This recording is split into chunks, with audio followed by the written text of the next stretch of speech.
Morning all, how are we all doing? Morning, sorry, late. Busy this morning. I don't know where to start today. Funny having a day off. I was in London all day yesterday, which was great.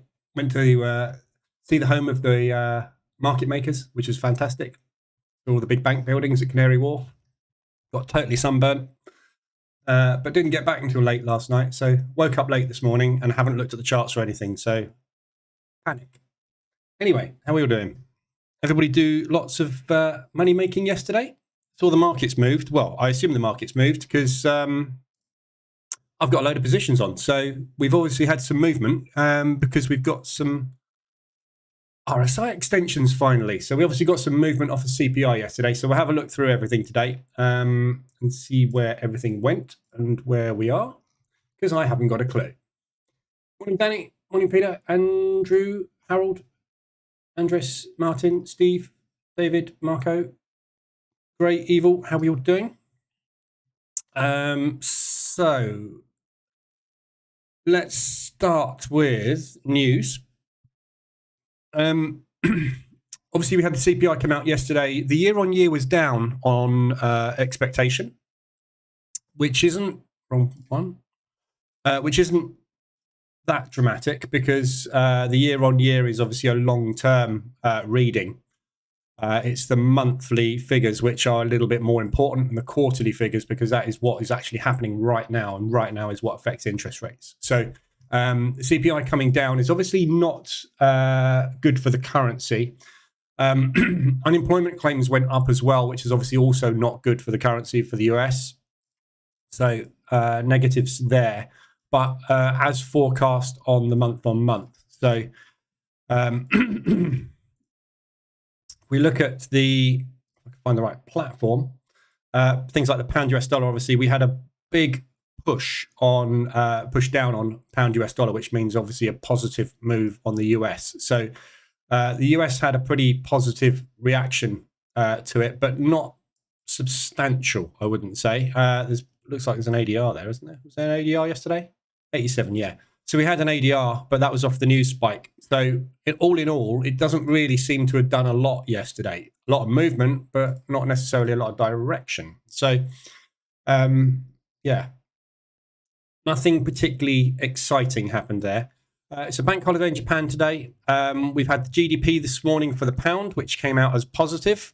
So positive moves on GDP. GDP doesn't tend to affect the market that much a lot of the time. So as you can see, we've had a spike, half an ADR to the upside on the pound US, but GDP figures are a little bit caused by inflation and interest rates and unemployment, because it's always to do with business, but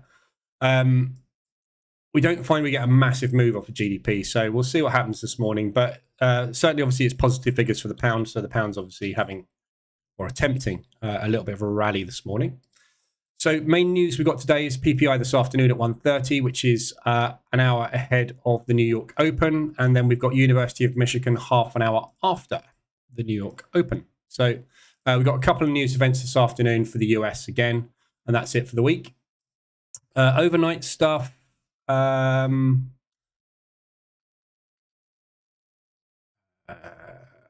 going to have a quick whiz through yesterday because I haven't looked at the news from yesterday. CPI prediction 0.75%, 2-3%. That's fine.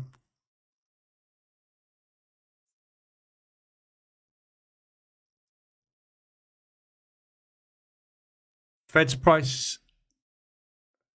swaps price in lower odds of another rate hike this year. So more about terminal rate being hit on the US.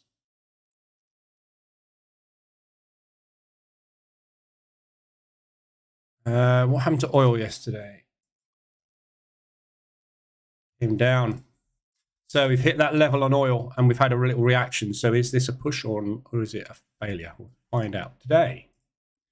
Okay, so not much else on the news by the looks of things. All right, let's have a quick look at the indices. So DAX this morning, where are we? So we attempted to push out the highs yesterday.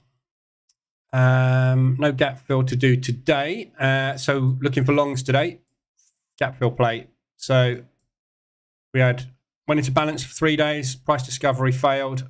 Back into balance. Price discovery to the upside. Looks to me like it wants to break up. So potentially longs this morning on the DAX, but we'll see where it goes at the open.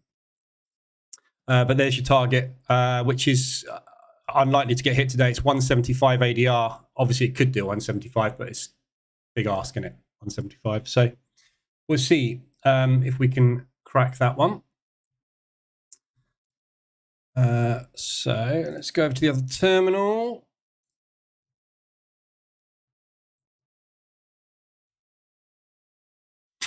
See where we go. Got 40 seconds to the open. Morning, Neo. Morning, Seb or Sebi. Virginia, Kennelly, XRX.news. How we doing?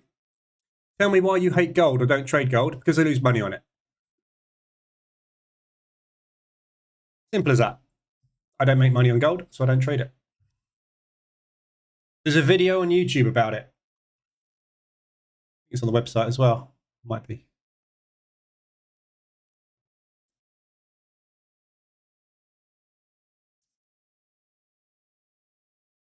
There it is. Why I don't trade gold. Go and watch the video on this page right here.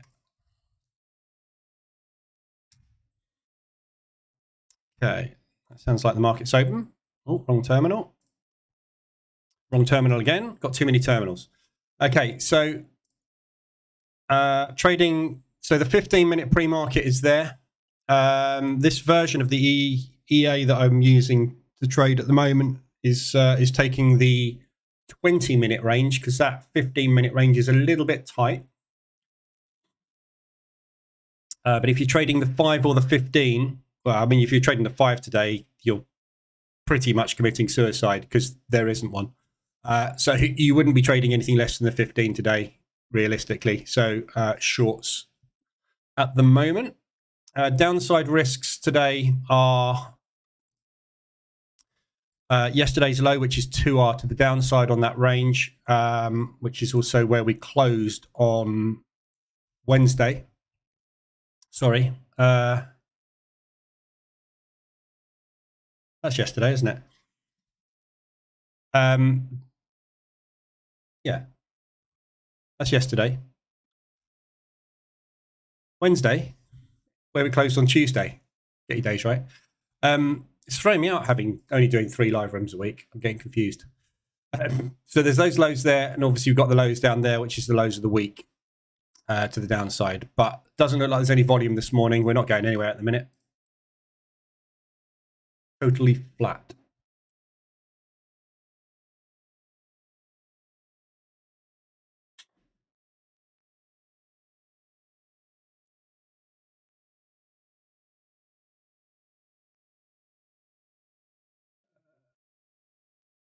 Covered all the chat. Everyone's quiet today.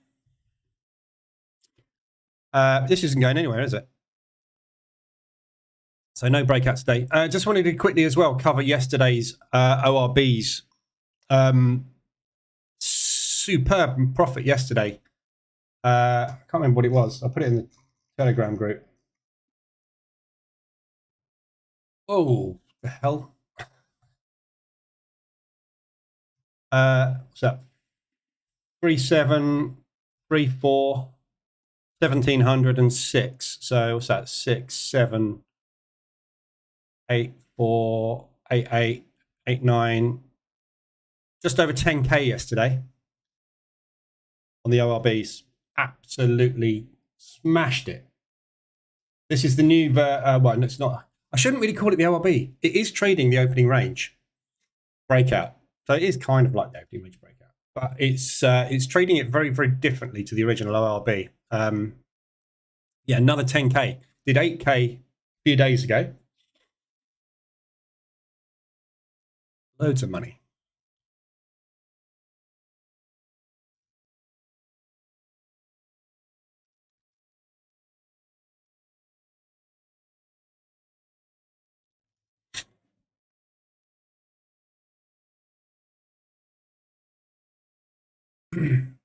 Morning, Wayne. The buy sell limits and TP on your charts. Does the EA do that? Yeah, that's all done by the EA. When do we get it, Harold? Well, I don't know when I release it. I haven't finished it. It's not finished by a long shot. This is still in development, but the development version that I've got running here is very clever. And if it actually takes a trade today, we get any breaks, I will show you why.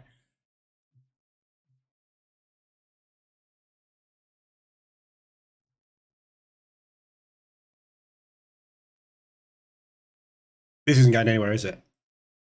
So let me just cover yesterday's ORBs while we're waiting for this to do something. So yesterday on the DAX, that was the range that was taken. So it broke long. Sorry, it broke short, triggered a short entry, broke long, TP'd on the longs at 5R. Market came back down again. I had an opportunity to break even there, but didn't take it. I haven't done the logic for this yet, but that is the logic I would have used if I'd have been here. But that's the next bit I've got programming. And then he closed out a small loss on that. So that obviously would have actually been a much bigger win. This is going nowhere, look. So your first 5-minute candle today is there. Not done anything. So that's your 5-minute opening range. We're an inside bar basically on the pretty much on the initial break. But if you take the 15, you are short. There's no volume today at all. On the S&P yesterday, that was the range. So basically, it just broke long. First target hit, which was 1.5R, pushed up to 3R, trailed the second and got out at 1R. The Dow, that was your range. First one, 1.5R. Second one, 3R. Target. NASDAQ. So that was the range there. So it whipsawed the open, entered a short and entered a long. The longs exited at 3R. And then the market pushed back down and we got out the shorts at 1R. So beautiful moves yesterday. But I've adjusted the logic on this. I'm getting cleverer. Good. We're still inside bars. We're not going anywhere.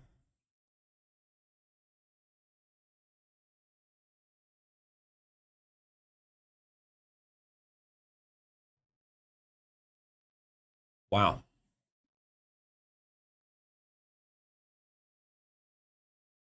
We haven't got any Euro news we're waiting for or anything, have we?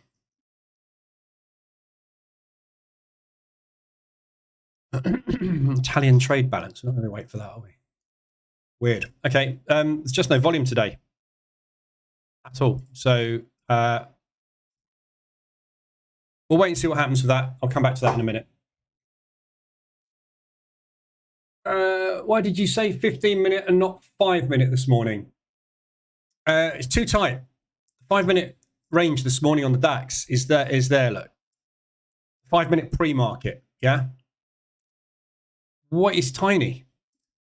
Look at the spread, yeah?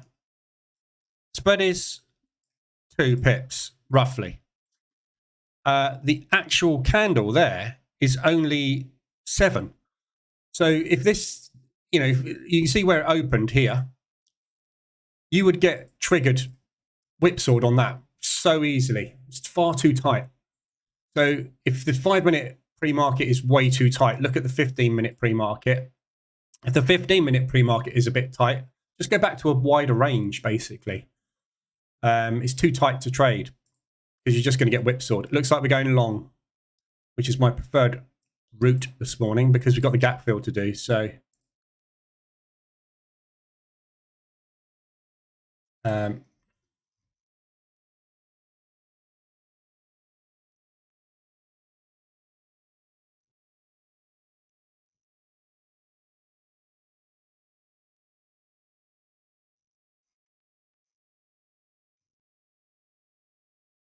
Bear with me 1 sec.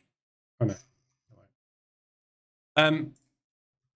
So triggered long on the DAX. So I'm doing too many things at once today. Looks like the Swiss yen will never fall. I'll have a look at that in a minute. Do you do any manual trading at all? Not anymore. I still manually watch everything, but I don't manually take any trades now. No, everything I do is with EAs now. The EA in settings of MQL doesn't work like his video.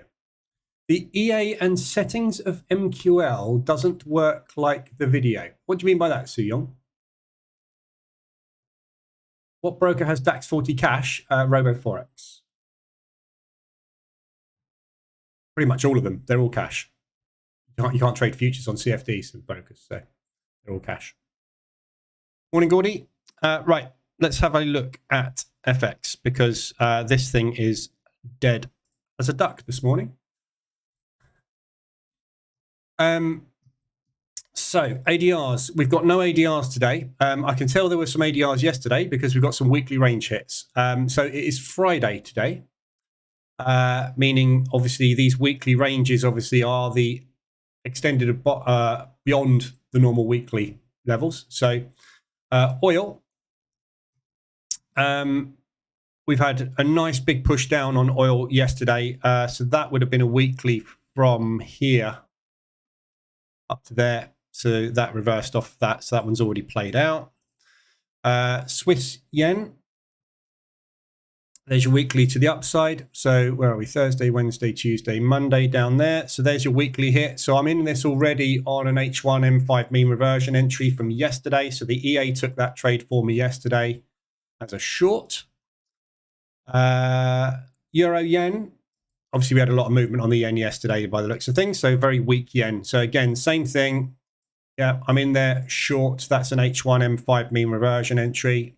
So looking for a play back down there. Swiss yen and the Euro yen, very similar trades. Pound yen, again, that's extended from Monday all the way up to there. It's just started to play back now. So starting potentially to reverse. I've got an entry on this from Tuesday, I think it was. Yeah, Tuesday on that H1 M5 entry. It's broken the highs now, so we'll see where this one goes. But obviously all these are yens, so it's all the same trade basically. US dollar yen, pound yen, euro yen, Swiss yen. It's all yen. So the weakness in the yen, obviously we've got mean reversion opportunities on all of these. In the US dollar yen short as well, that's an H1 M5 mean reversion entry from this morning. So there's your hourly RSI extension yesterday. M5.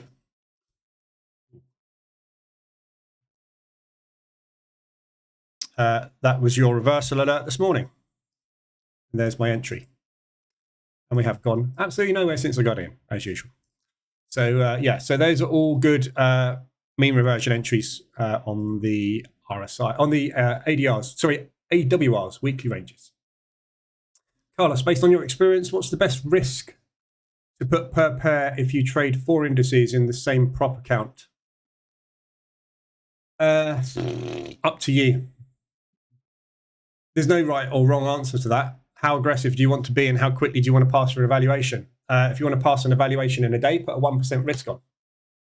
You've got a chance of losing 4% plus, obviously, depending on what settings you're using for the breakouts. But there's no right or wrong answer to that. EA have now removed the high-end target as well from their evaluations. So there's now no limit. So you can take as long as you like to pass. But for me, passing evaluations and trading prop is all about getting very quick turnover. So trading with high risk and getting in and out as fast as you can, getting that profit in the bank and then taking it out. So I always go with 0.5% per entry and I take 2 entries per direction. So that way I can bank one, break even one and get a runner. So that's 1% risk on each direction. And you will blow an account sometimes. It depends how you handle it. And this is why I'm looking at this new version of the EA or new version of the opening range strategy, basically. Hedging is incredibly good. Yeah. So this one here, for example, yesterday on the DAX, we went short. That didn't work out. So we flipped long. But rather than stopping out on the short, hedge and wait and see what the market does. If the market gets far enough that you can bank a decent amount of profit, get out of your short later. You will always, virtually always, not always, but you will most of the time get an exit on your short that will give you a lower loss than the profit you just made on that long. And by hedging, you are guaranteed to lock in a maximum risk. So for me, I won't be locking in any more than sort of 0.5% to 1%, any more than 1% on an individual instrument. So that's the maximum I can lose, 1% on a hedge until we get that movement. And then obviously you can start dealing with that a bit later on. But this is going nowhere. So I am long, but I think exciting. So you can see how basically where my TPs are on the DAX at the moment. So basically I've got a 2R target and then I've got a 3.5R target.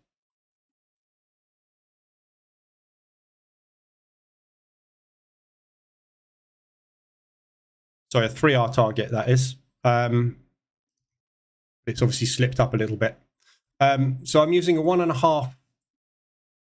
That should be 1.5. Why is that's flipped, isn't it?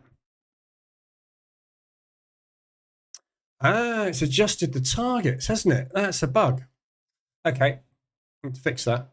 But I'm using roughly 1.5 to 2R as TP1, and roughly should be 3R as TP2. What will happen is if this hedges basically, and we go short now, what it will do is it will adjust all these TPs up to 5R. So basically what I'm saying is either you pay me a ton of cash or I'll accept the hedge loss. A lot of the time you'll hit that ton of cash and then it will pull back and you'll get out of that hedge. So that's basically what this version of the EA is testing. It's live testing it now, which is what it did yesterday. So basically the theory is either you get the break, you get the target, you break even the second one, you guarantee your profit. Or if you get hedged, you basically say, right, screw you. Either you go for a big trend day today, or I'll just accept that loss on the hedge. But if you're trading 4 instruments, it's unlikely you're going to get all 4 of them hedged at the same time. And that's where the edge is in making the money long term. But this morning, doesn't seem to want to go anywhere, does it? Top of the morning to you, Gosa. Figinio, why do you suppose the DAX is so wicky this morning? I don't know. Just got no volume today. Just dead. Does the EA do your markups automatically? Yeah. No volume on the DAX. No. Did 0.5% yesterday on the ADR reversals. Excellent. Are you trading with a stop loss? Yes and no. Everything I do is covered on the website, Wayne. There's multiple videos. If you want to learn the opening range breakout strategy, everything I do is under strategies basically. But there's a bootcamp here, which is free, which teaches you how I trade basically. On the hedging, worst case scenario, if it continues after 5R, what would after the 5R loss? What? On the hedging, worst case scenario, if it continues after 5R limit, loss to what it would be in the original ORB. The loss is whatever it is when it closes, David. So if there are instances this happens. So let's say, for example, let's look at yesterday, right? So look at this hedge yesterday. Let's say, for example, this thing did that. Yeah. The loss would be that plus that on the short. It'd be big, 2 to 3%, possibly more.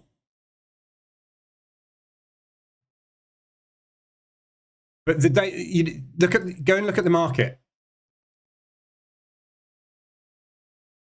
There aren't many days where you get a huge move. You do get them every now and again. There's one there. Look. You do get occasional days where you get a huge run. But the vast majority of the days, it will do a huge run, and then it will want to profit take that move. So if you get out somewhere, anywhere, after that huge run with a 3R, 4R, 5R, it's mean reversion. Yeah, they will also need to get out. That is where you exit the opposite hedge. You take that profit. So basically, the hedges are just, oh, we got it wrong today. We'll accept a loss. And we haven't got anything wrong. Basically, what the market has done, the market has whipsawed at the open. So all this is doing is, if we don't get a whipsaw at the open, we bank loads of cash in exactly the same way as we normally do. If we do get whipsawed at the open, we limit our loss to the maximum that we can have, which is the distance, the space of that hedge, of that range. That's it. It's just basically limiting your losses. Nice way of using a stop loss, but not using a stop loss. And also having the opportunity to get out.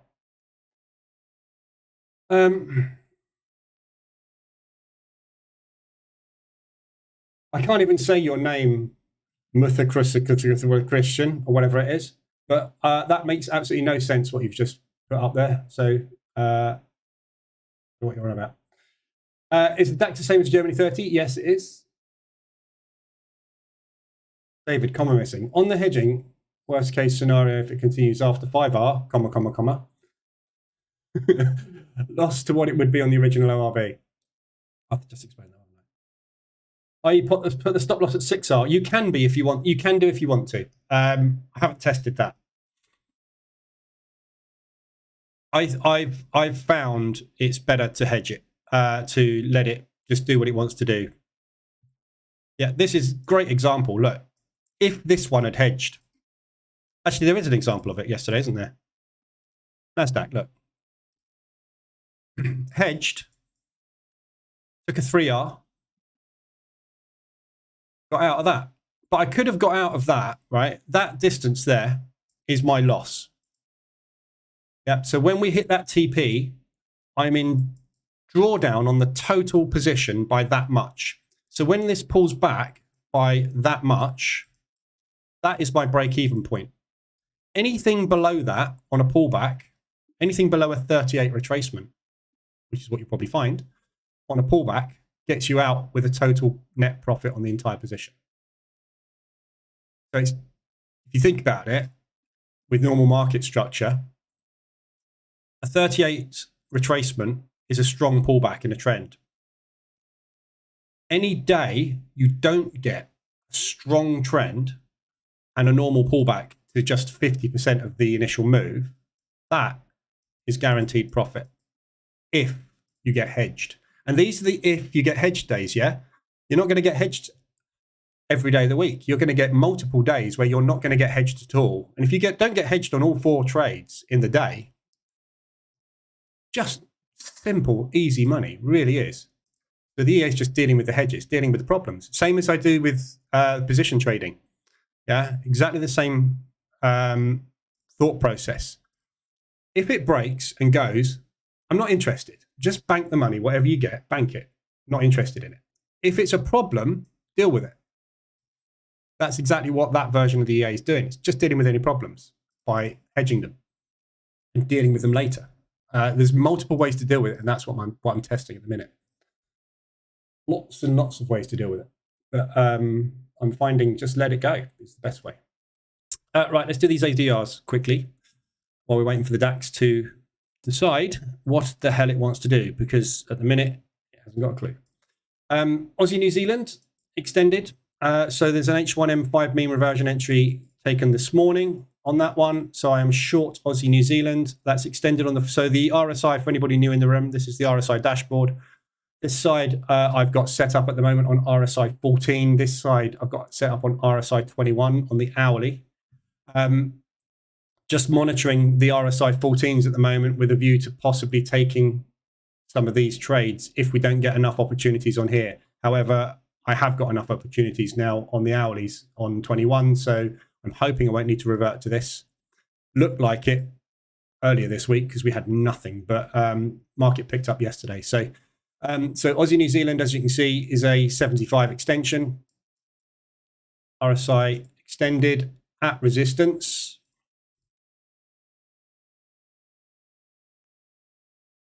Not very good resistance. Well, sort of holding, isn't it? But so it's this area here, basically. Yeah, is exactly where the average is, basically. So, so looking for a pullback on that.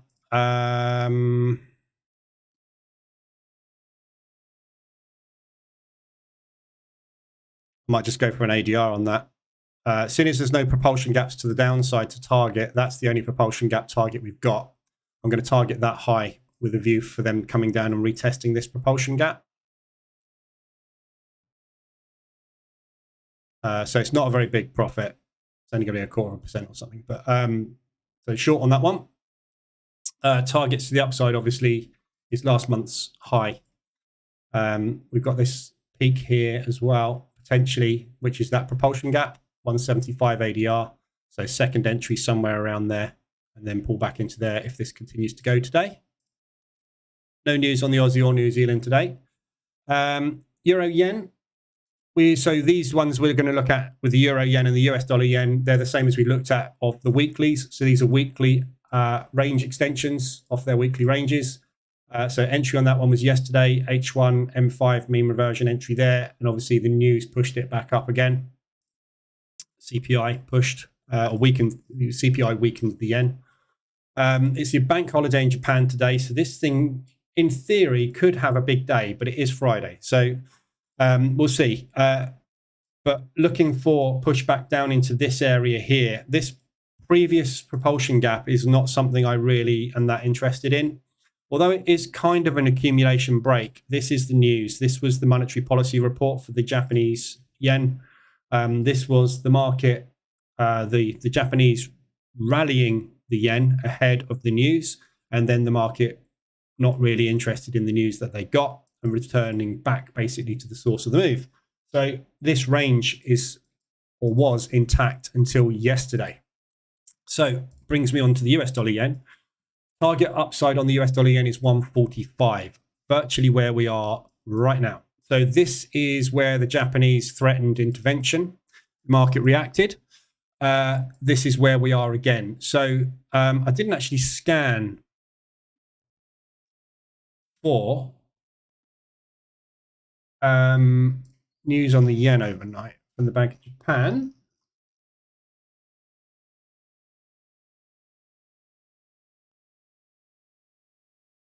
Nothing. So it's radio silence from Japan at the minute. So yeah, watching this high basically. So first entry here, this is last month's high and the previous month's high. Basically, it rallied up and closed at the high. Basically, you can see that's where the next month opened, and it dropped from that. So basically, they rallied the entire month and then they undid it for the entire month. Basically, well, not for the entire month. It only took 2 weeks to undo that whole month's worth of movement, but. Lovely resistance area here. That target basically somewhere around there is where I'd be looking for TP on that one, assuming we get some yen strength. So the safe target on this is here.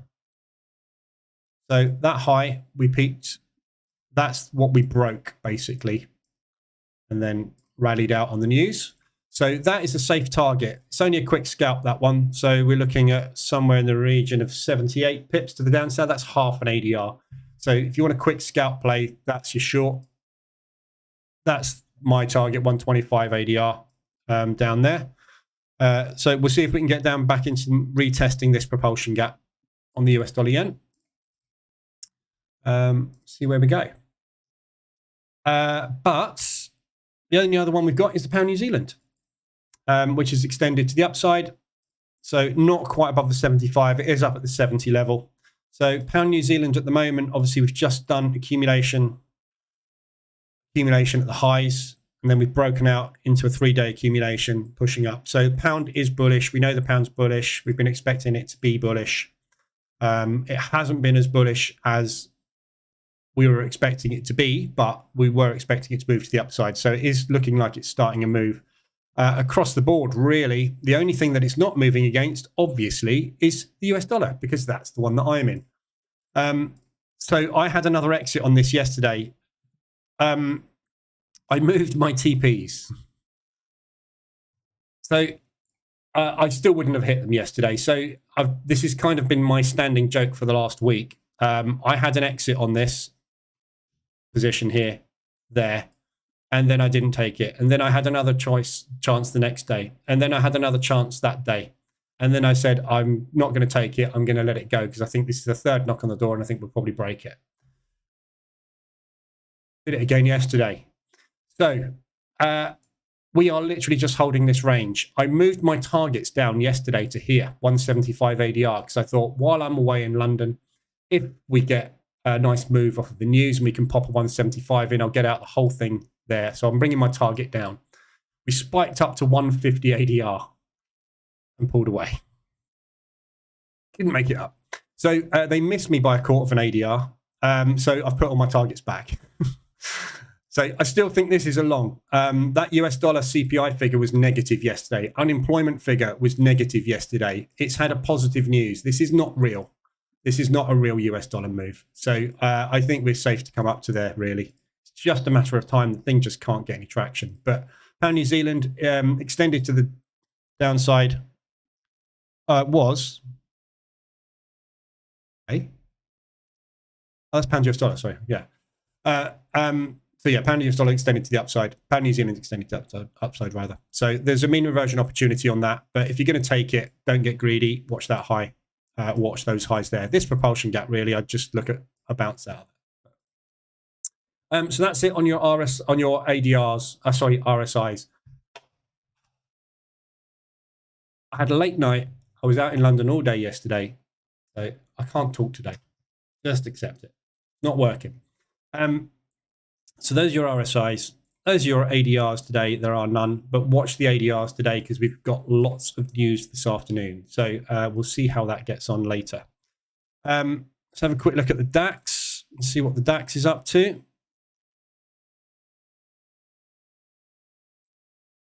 Nada. So we haven't managed to even get a break yet on this.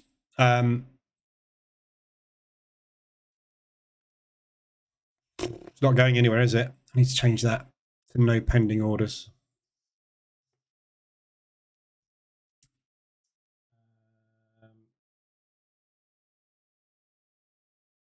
One second.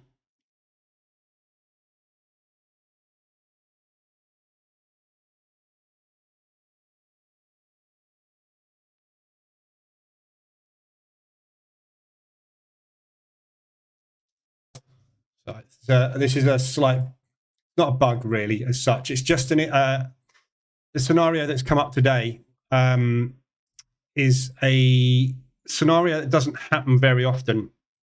So it's basically the pre-market range, whichever pre-market range has been selected, not having a pending order triggered off of that first 5-minute candle, which is here. Because it didn't have an order triggered, it's also now put in the 5-minute opening range. What it would normally do then is try and place pending orders on that range, but because there's pending orders in place, it hasn't placed those pending orders. But what it has done is it's adjusted the targets. So I just need to recode it so that it, if it doesn't get the break on that 5-minute candle, it doesn't readjust these targets. These targets should be a little bit closer than they are. The scenario I hadn't thought of, basically. Right, that's everything covered this morning. DAX is going nowhere. I'll go through also today are my positions. So we'll have a look at everything that I've got on. Look at this month. Look at this month. Haven't managed to bank anything. It's a nightmare. Well, on the 11th of August, I've banked 0.69%. I would expect to be on somewhere between 3 to 5% by now. It's just not moved. You cannot make money when the market is doing this. It's just a nightmare. For me, it is anyway. For me, for other people that are just taking range high low bounces, fine, they're making a load of money. But what I'm doing. Morning, AC. Got my VPS. Almost got my chats set up. Charts. Test a couple of weeks to make sure everything is right, and then hopefully going live in September. Good man. AJ, which EA took that Aussie New Zealand trade for the reversal? Market reversal alerts, this one. Everything you see in this account is taken by the market reversal alerts EA. H1 M5 mean reversion. So H1 extended, M5 reversal alert, which was there. Yeah, we put a new high in, so it's invalidated the high. So you've had another reversal alert up there, second entry. But you would have got in on that one. And there's your nasty head and shoulders. Or if you want to take that as the shoulder. It's a crap pattern, don't use it. Hey, morning, new here. Welcome aboard. Can I ask you which EA and indicator to buy in your site?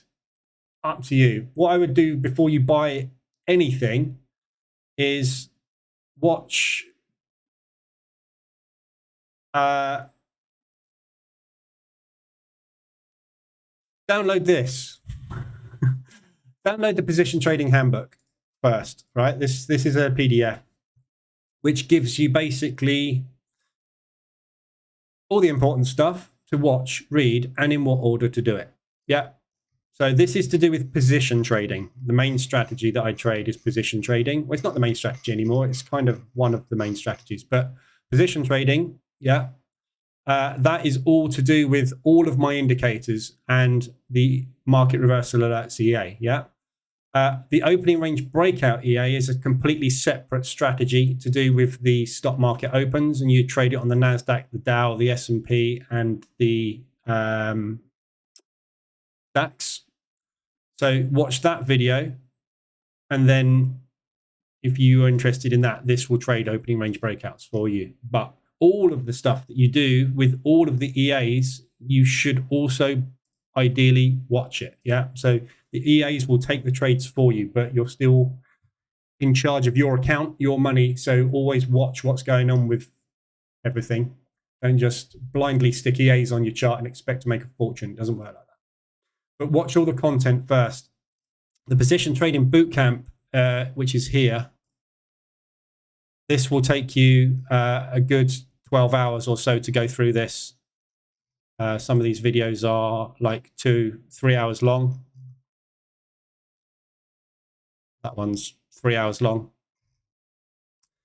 Pause. So go through all that first. And then you decide what you want. Everything I teach in the position trading bootcamp, you don't need to buy anything. I have developed indicators and my position trading strategy, and all of these products work with the strategy, and you can use them all or not, entirely up to you. Depends how long you've been trading. Yeah, if you can spot an M pattern reversal without an indicator, you don't need an indicator. Yeah, that's an M pattern reversal. If you can identify market structure, you don't need an indicator. Yeah. So, but if you're newish, the indicators paint the obvious and alert you to everything. Yeah.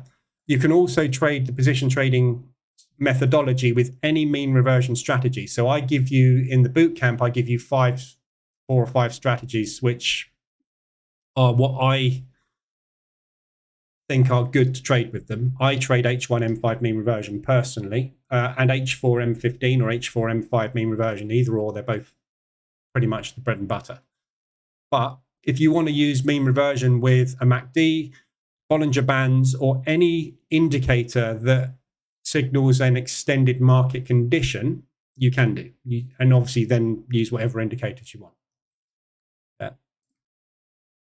Highly up to you. But watch first. Don't just buy. I get a lot of people buy stuff, and the first message I get from them is, I just bought your EA. What does it do? It's like, sorry, you just spent $99 on something and you've got no idea what you've bought. Why did you buy it? You know, it's like saying, hey, I've just bought this brand new Ferrari. Do I need a driving license? Yes. Yeah. Learn first, then spend money. Don't spend money and then learn. Do it that way around. This is where everyone goes wrong in trading. They spend a load of money on courses. What does that give you? A load of information. Does it make you a good trader? No. Spending a load of money up front on stuff before you learn whether or not you can do it or whether or not you even like it is ridiculous. Yeah. All these people that sell these courses on, I've got this new thing, which is amazing. No one's seen it before. Come and buy my course. You buy it and you go, I don't like that. Can I have a refund? Nope. Like, get the information up front and then decide whether you want to spend any money on it, because it might not be right for you. That's the way I think it should work. But obviously the people that make hundreds of thousands a year out of selling education would disagree with me. Seems like the Bank of Japan is changing its stance on monetary policy and maybe loosening its view on currency. I don't know. We'll find out. I don't really pay massive amounts of attention to what the Bank of Japan says, because the Bank of Japan is notorious for not changing its mind, but forcing the market to do things that the market doesn't want to do. So if you look at what happens with the US dollar yen, what happens with the yen news, yeah. This was the Bank of Japan came up on Financial Juice. We are thinking of doing this. It was massively bullish. And then they said on the actual monetary policy statement, something which was like, hang on a minute, but that's not what you said yesterday. Yeah, they do this all the time. They promise and underdeliver. And then they get themselves to a point where they're in such a mess, they go, screw this, we've got nothing else we can do but buy up every yen available to us, and you get this massive spike on the yen where there's a massive boost on it. So what they say, I would take with a pinch of salt, and you'll find the market will do the same thing. They will ignore them until there is a point where they can't ignore them anymore. And that's what happened with the 150 intervention here. That intervention, which was I can never remember what the number is. It's 800 ADR.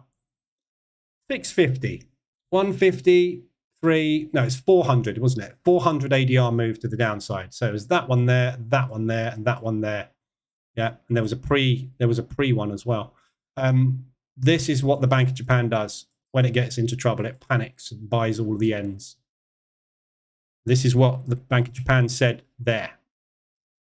Yeah, the market listened this time. Sometimes the market will listen. When it doesn't, the Bank of Japan does it anyway. Yeah, which is why it's always better to be short on the yen, short on everything against the yen, i.e. bullish yen. Especially when you're reaching key levels like 145 and 150. But I don't know. We'll wait and see. If they do it, I don't know what the impact will be on the yen either. That's the other thing, you know. If it changes its stance on monetary policy, the thing is you don't know when the Bank of Japan is positioned in a certain direction, or when the market is positioned in a certain direction. You don't know what reaction the market will have to a positive or a negative press release, because if they are all positioned the opposite direction, then to what is now coming out at the time that it comes out, they will flip. If they're positioned in the right direction for it, nothing will happen and they'll just carry on doing what they're doing because they're already positioned into it. Now they're just going to make more money. So you don't necessarily always get a strong move in either direction when you get some kind of monetary policy stance shift.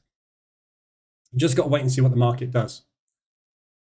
But the market will tell you, obviously, because you'll suddenly go a couple of hundred ADR in one direction or the other, and you'll know what to do.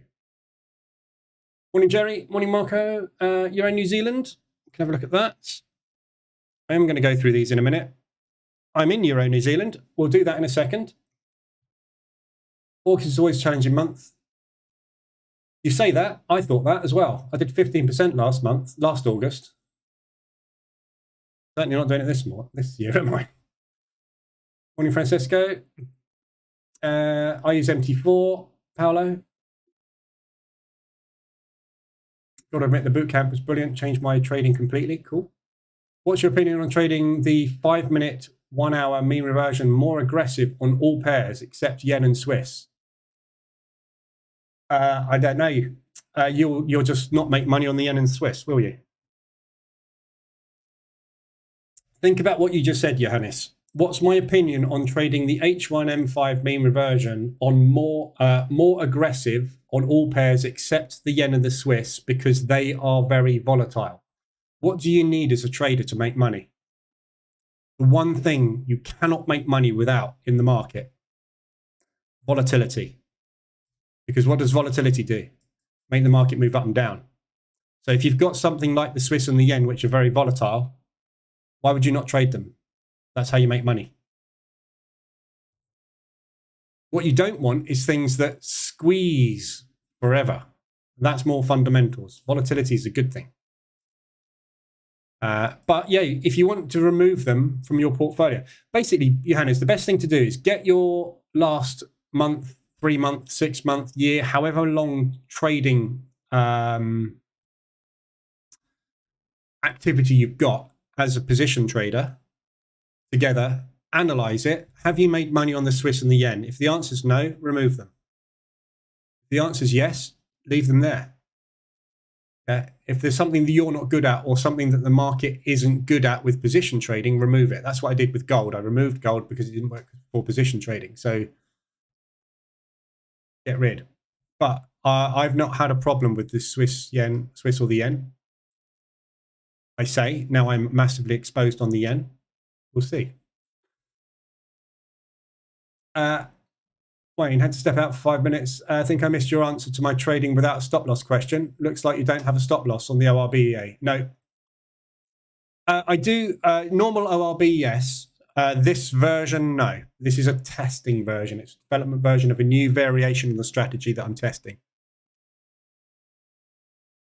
Morning, Christian. Speaking of the market, sometimes listening. Can you ask for some US dollar CAD weakness, please? I can ask. Do I need it? Yes, I do. So I will ask. So let's go through my trades. Let's do them in reverse order. US dollar yen. So short US dollar yen at the moment.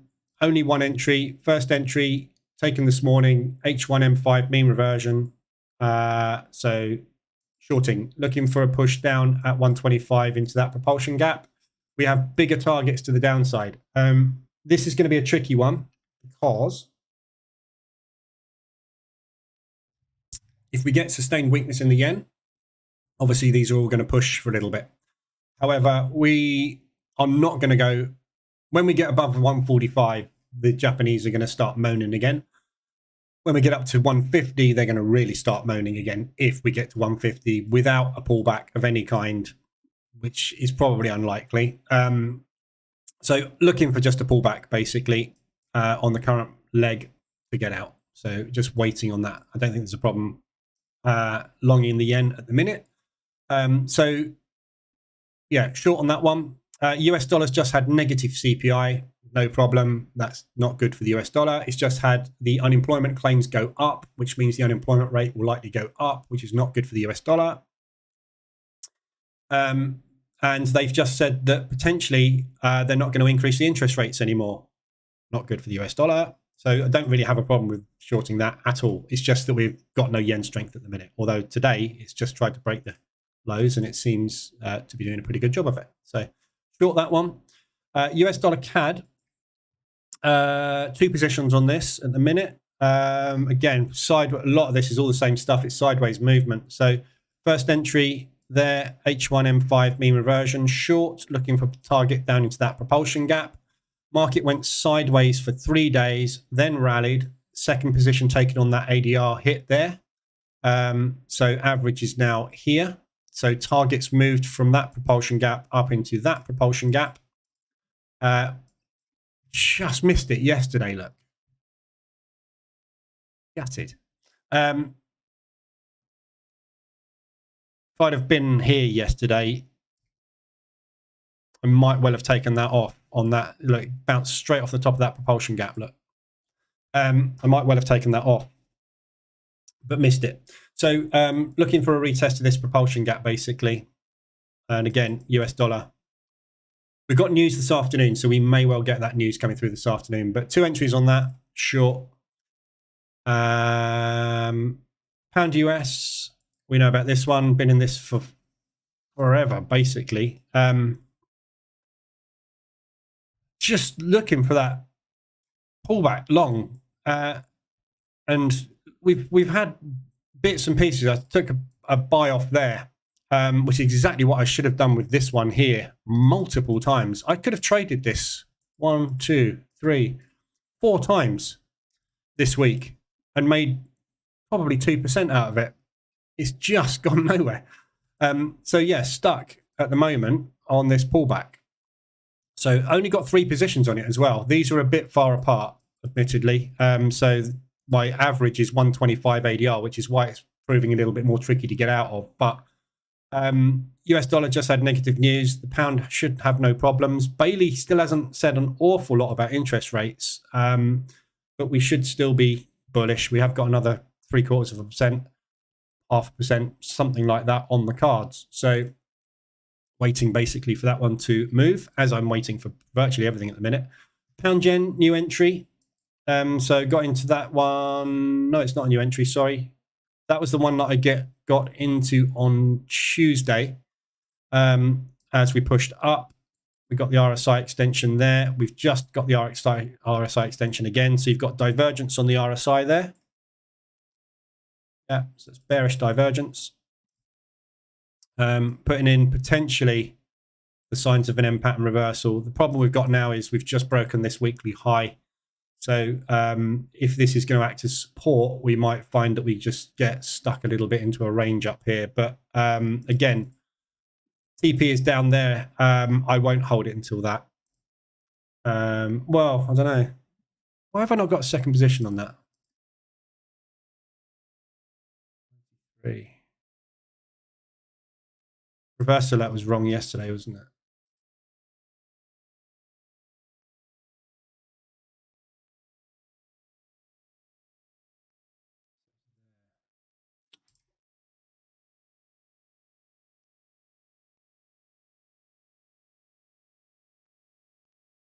Yeah, it wasn't far enough. That's only just over half an ADR. So that reversal alert there that triggered yesterday, just over half an ADR away from my initial entry, so I didn't get a second on it. It's not going anywhere. So sideways at the minute. We'll see what happens with that. Again, it's like all the other yens. Target is this. So this is obviously that intervention, not intervention, the news on the monetary policy on the yen. So that propulsion gap target where we tapped into here is kind of where I would look for potentially support to form, which is 200 ADR away. So it's going to be hard to get there this week, obviously. But hopefully into next week, we get some yen strength come through. Euro US dollar have short at the moment. That one's in profit. Haven't set a target on that because that one was just taken yesterday. There's no propulsion gap targets to the downside to aim for on this.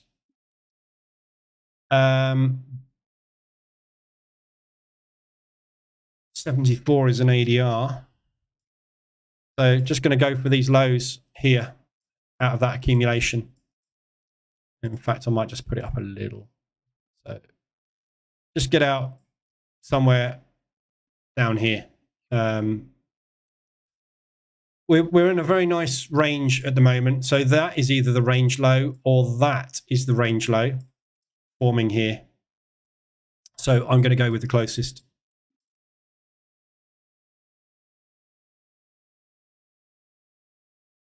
There's a big propulsion gap target to the upside on this. So we've also got that one there as well. So potentially if this one does push up, obviously we'll be taking second stroke thirds in there and waiting for a pullback on it, but no idea where this is going. Neither is it. Euro New Zealand. So I did drawdown control on this one this morning, 122 off, 0.12.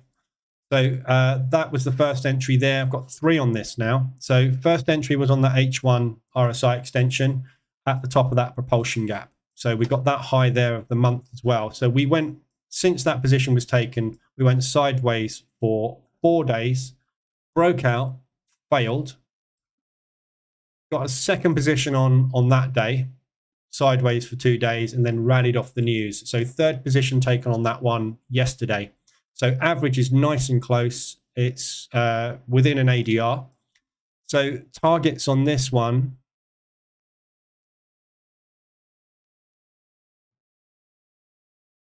I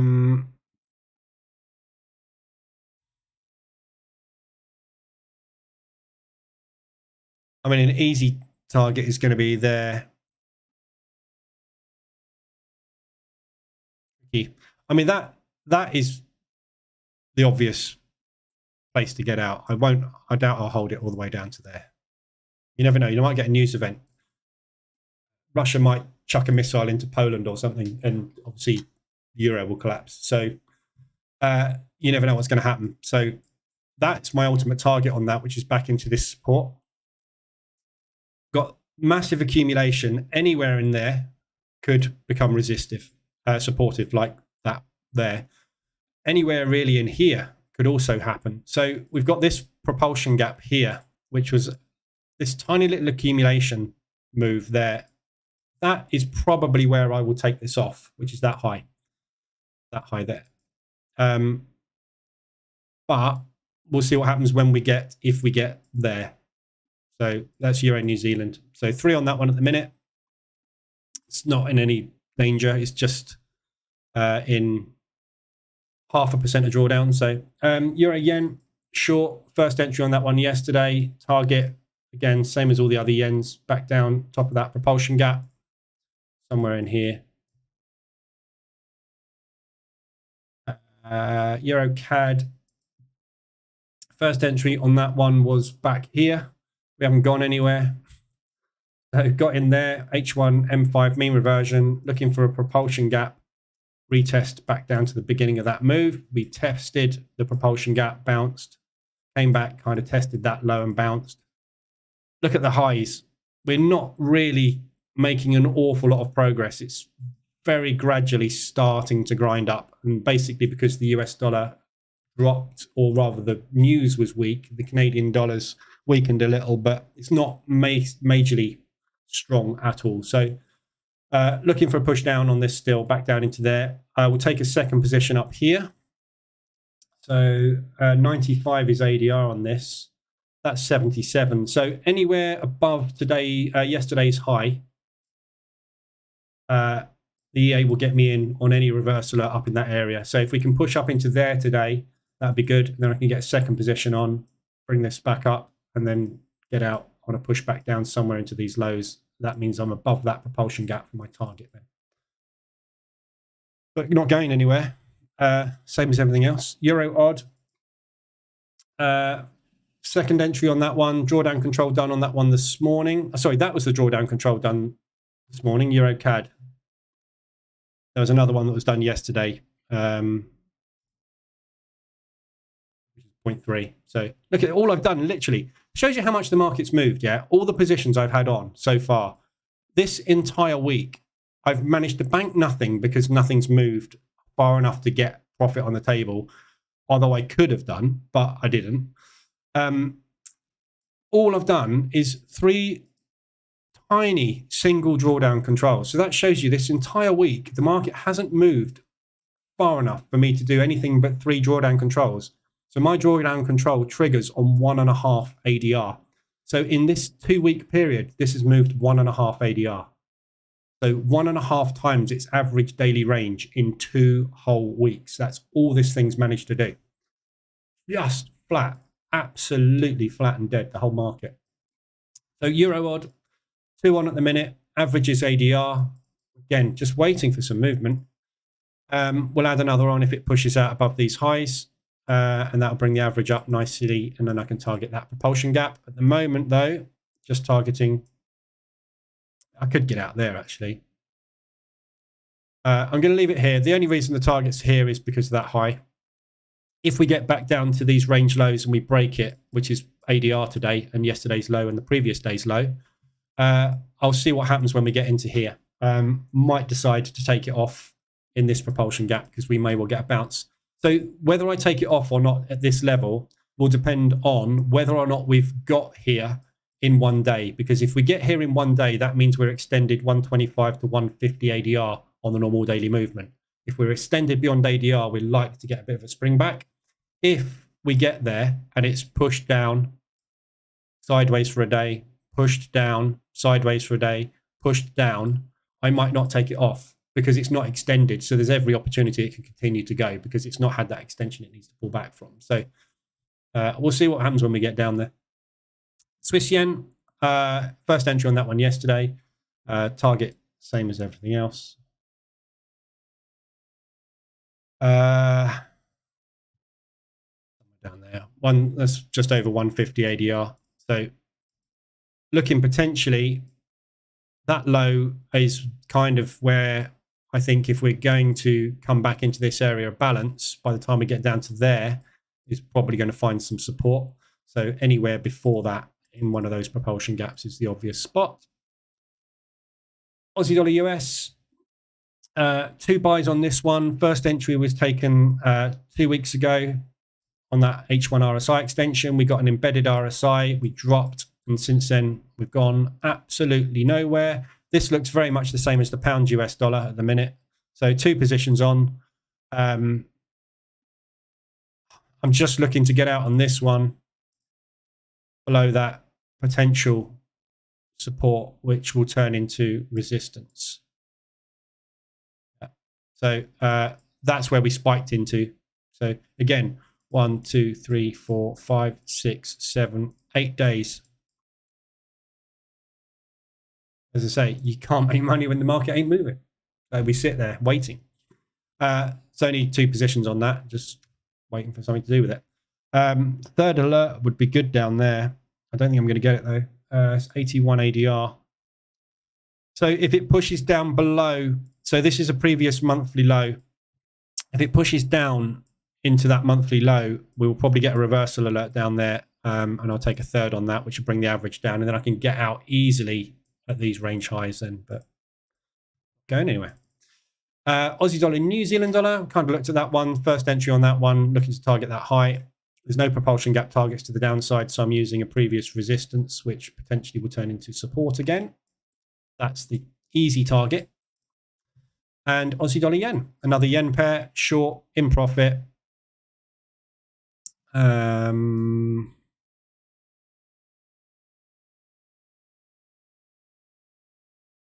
Propulsion target, that's a bit close, isn't it? That's not a lot of money, is it? It's 0.25%. I'll take it. Do you know what? I'll take a 0.25% at the minute. If I can take a 0.25% a couple of times in a day, at least I'm getting 0.5% in the bank. Just grab what you can. Basically, it's kind of at the moment what you really want to be doing, I think, is anything green at the end of the day, whatever it is, regardless, just stick it in here. Because if it keeps doing this for the next 3 weeks, you will build up a beautiful big pot of cash here. You'll be in loads of drawdown, and you'll be in drawdown constantly because nothing's moving, obviously. So everything that you take that doesn't quite get back, you're never going to get out of until the market decides to come back to life again. But I've had so much opportunity to bank this week. I've seen 150, 200s, 300s, 400s in my P&L. Pound US dollar, this position here was sitting at $350 on Wednesday. Yeah, and it was also sitting at $350 on, just had some OPEC news in, $350 on Monday. Didn't take it. Could have had $700 in there. That's 0.7% I could have had in there. So I think you know, whenever you get any money, just put it in here, because if this thing's going to do this for the next 3 weeks, it's going to drive us nuts. But anyway, that's everything that I'm in. And stuck it. Morning, Ismet. DAX to the downside for Guinea, has it? So it has. So hedged on the DAX, not make any movement. So you can see my TPs that were sitting at the 1.5 hours there have now gone boing and moved up here, boing, and moved down to there. So what I'm saying now is, because I'm hedged, I'm locking in $1,200 of loss, yeah, or $1,300 or $1,385, whatever that's going to be. So somewhere about $1,200 to $1,300, yeah, is locked in. So that's all. That's what I'm going to lose today, unless we hit target. So if we hit one of these targets, I'm going to bank whatever that's going to be, 2.5K. Yeah, so I'm going to bank 2.5K if we get to there, or we get to there. And then the idea will be we wait after we've got there, and then we see what the market does, and we look for it to pull back on the move that it's just created. And as it pulls back on that move, we will have banked 2.5K, our open drawdown. As soon as our open drawdown falls below 2.5K, you have an opportunity then to break even for the day and go, crap, DAX this morning, let's go and do something else. Or you can hold it and try and make that extra profit on the hedge. That's the theory. And that's obviously what has been playing out absolutely beautifully, as you can see. So that was all profit. That was loss. That's what I banked, minus the initial breakout. About that much was banked. So that's the theory. That's the strategy. So yeah, hedged on the DAX. And obviously, if it now goes like this all day, and we get to the end of the day, it's a losing session. Nothing you can do. Is a target 5R? It's 3R. This is all going to be part of optimization. So I haven't looked at the best way to do this. There is never going to be a best, obviously. There's going to be a different. So 3R, 4R, 5R. Yes, obviously, this is going to make you more than that will. But think average daily range as well. So ADR on the DAX at the moment is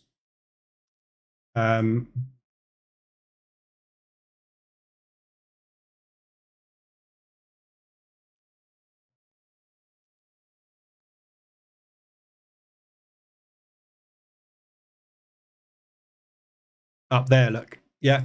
So that's 5R, that's ADR. So if we're going to go into a rotation day, and it looks at the moment like it's going to be pretty rotational, but we don't know. Like this day, look at yesterday. If that's what we're going to do, we're not going to hit ADR. So ADR is 5R. So what I'm asking the market to do is go to virtually ADR within the Frankfurt session. Yeah. This is what I'm trading, the Frankfurt session. When New York opens, it's going to be a completely different market movement. So I'm out before New York. If we're going into rotation, it's unlikely we're going to hit ADR because we've gone into rotation. So we're not an hour. This line here is an hour and a half into the session. It's like 9 o'clock now. So by the time we get to 1.5 hours in, if we're not well on our way to ADR, and ADR to the downside is all the way down here. Yeah. If we're not at 3R, the likelihood is we're not going to hit ADR. So what I'm looking for is, by the time we get down to here, if I've hit target by 1.5 hours in, if we say we're going to do that and hit ADR, it's probably going to bounce off of ADR because it's done its average daily range, which is fine because then I'm going to get out of my long position here and bank that profit. Yeah. So the difficulty, obviously the obvious difficulty is, where do you get out on this short? If you get out at 3R and it slams down to 5R, you're going to kick yourself and go, damn, I should have got out at 5R. If you set your target at 5R and it comes down to 3R and does that, you're guaranteed a loss of that. Whereas you could have actually banked and got out at break even. No right or wrong. It's the same with every strategy out there. There is never going to be a right way to do this or a wrong way to do this. There is a different way to do this. So same with the opening range breakout strategy. The question I'm always asked, what are you running? 15, 5, pre-market, post-market? You run what you want. They all work. Pick one. I don't know which one's going to be the right one today. I don't know whether I should get out at 3 or 5R today. Look at yesterday. 3R. Look at what happened. Bang.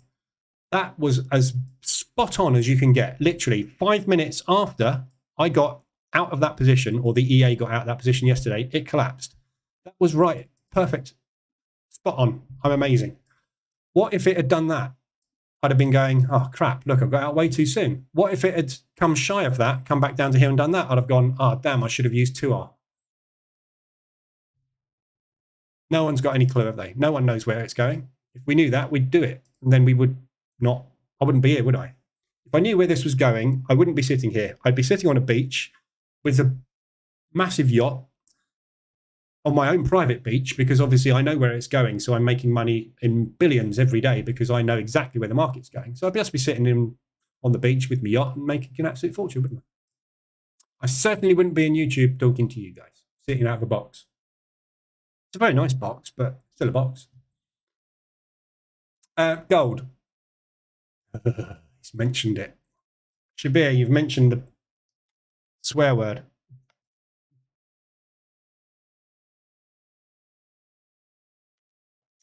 So gold. Obviously, the US dollar is what affects gold because it's a US dollar cross. So today we're going to get more news on the US. You can see what happened on the whipsaw yesterday for the US. Nothing. We went up and down. Gold has been in steady decline for 3 weeks now. So that is 3 weeks ago. That's your high. And then obviously we've plummeted since. So support, I would say we're on our way down to test this propulsion gap and close this propulsion gap. Once we've closed this propulsion gap, there's nothing but upside targets in play. So I'd be looking for bounces down here. It might fly up there. If we get negative news on the PMIs this afternoon on the US dollar, obviously this is going to fly to the upside. If we get positive news on the PMIs, then this is going to come down. So what would be ideal, I think, this afternoon would be to get positive PMI figures, which drives the US dollar down to ADR. And then that low there and that low there, that's ADR. So this whole zone here would be a beautiful spot for a buy, and then hold it for a couple of days. But I don't trade gold, but that's what I see. Does you open the positions manually, or is there opened by EA? EA. Everything I do is done by EAs. And EA manages everything. Or EA, or maybe EA manages in martingale or anti-martingale, the operation that you have opened or has opened. I don't see a dashboard where you open positions. Go and watch the bootcamp. I don't use martingale for a start. That's suicide. This is the dashboard that manages the positions. Well, it shows me my positions. I manage my positions. I'm the trader. I manage my positions. The dashboard shows me my positions. The way I trade, just to clarify, right? I have a strategy. Yeah. My strategy relies on RSI and ADR and market reversal structures. Yeah. So when we get on a 5-minute chart, a reversal alert, if the market condition is correct based on my strategy, this will trigger a trade, which the EA will take for me. So my conditions are on the hourly chart, I need an RSI extension. When the market condition is extended, the reversal alert indicator will trigger an alert when the market shifts structure back to the downside or upside, whichever. Yeah, the EA then takes a trade for me. Right. So I have dashboards which manually alert me when these conditions are met. If I want to trade manually, I have an indicator, if I want to trade manually, that when these conditions are met, signals an alert to me. Or I can just use the EA, and the EA just does it all for me, and I don't have to do anything. And then all I do is look at my P&L every day, and when there's stuff ready, it's like picking fruit. Yeah, when it's ripe, I stick it in here. If it's not ripe and it's going bad, I deal with it. Otherwise, I'll just sit in here and watch this all day. Trading is boring as hell. Your job as a trader is to put risk on in the market and wait for the market to move it up and down, and then deal with that situation when it arises. Yeah, you don't know where it's going. You don't know whether it's going up. You don't know whether it's going down. You don't know whether it's going sideways. And if you did know it was going, you'd be a multi-billionaire, and you're not. So that's why you're watching me on YouTube. So your job as a trader is literally just to put risk on. So you need a strategy to put risk into the market. Then you wait for the market to go up or down. If it goes up and you've gone long, you take it off and you put it in your bank account and you spend it. If it goes down, you deal with it by moving the original position that you had down to a better position and then waiting for the market to go in your direction again. So all you need is an EA that does that job for you, which is what the Market Reversal Alerts EA does, and a dashboard to monitor what your current portfolio is. And just cherry pick the stuff that's working and deal with the stuff that's not. And that's basically what I teach in the bootcamp, which is all on the website. There. Just go and watch all this lot. That will show you what I do. But do not use martingale. If you want to test martingale, right, go and get the Market Reversal Alerts EA. It's on the MQL5 marketplace. You can download a demo of it, put it in the strategy tester. Yeah. And it has got a feature where you can use a lot multiplier to use martingale. Test it.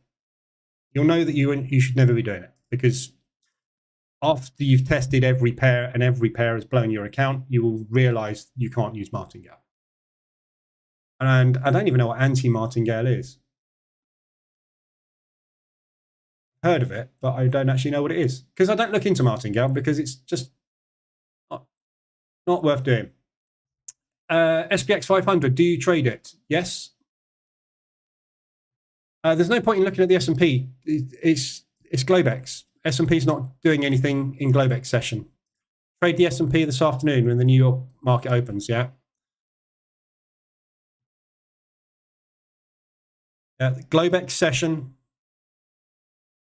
doesn't do anything.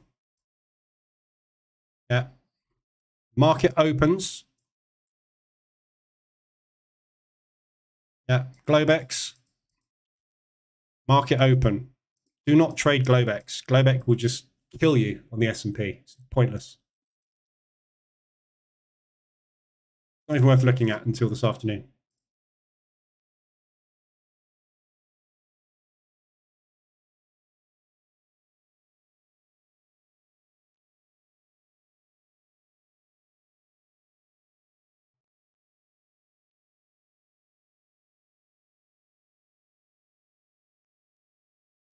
So bear with me one sec.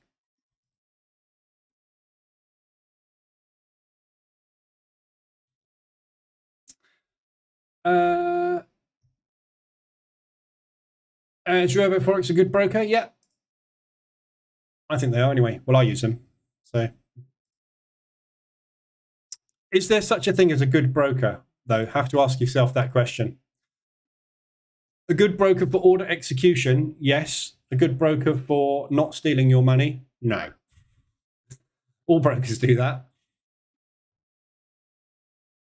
Right, that's all I've got for you this morning. So just going to let this DAX play out, see where we go.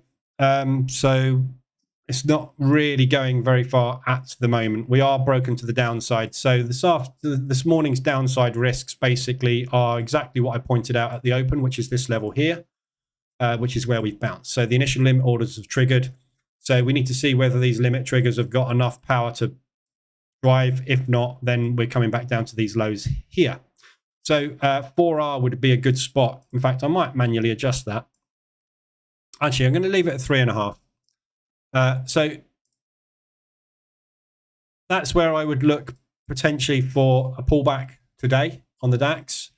Failing that, ADR is this previous week's level, which is a previous weekly high, I believe. That's 1 week low, sorry. Oh, is that last week's low? Bloody hell, it is as well. Look at it. Just not going anywhere. So this is last week's low. So on the way down today, that was the initial that I called out this morning as the potential first resistance, first support, which is bounced at. Second support is 4R on that range, so that low there basically. Failing that, ADR is last week's low. So those are your 3 bounce points to the downside today. We'll watch those. So my plan today for the DAX on the short is to get out somewhere around there. You just adjusted my target back, didn't you?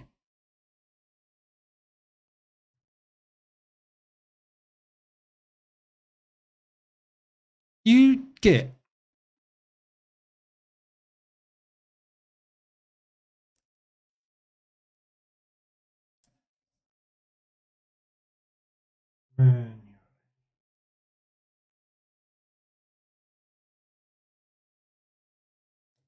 Something else I need to fix in this. Can't manually adjust the targets because it's running on tick and readjusting.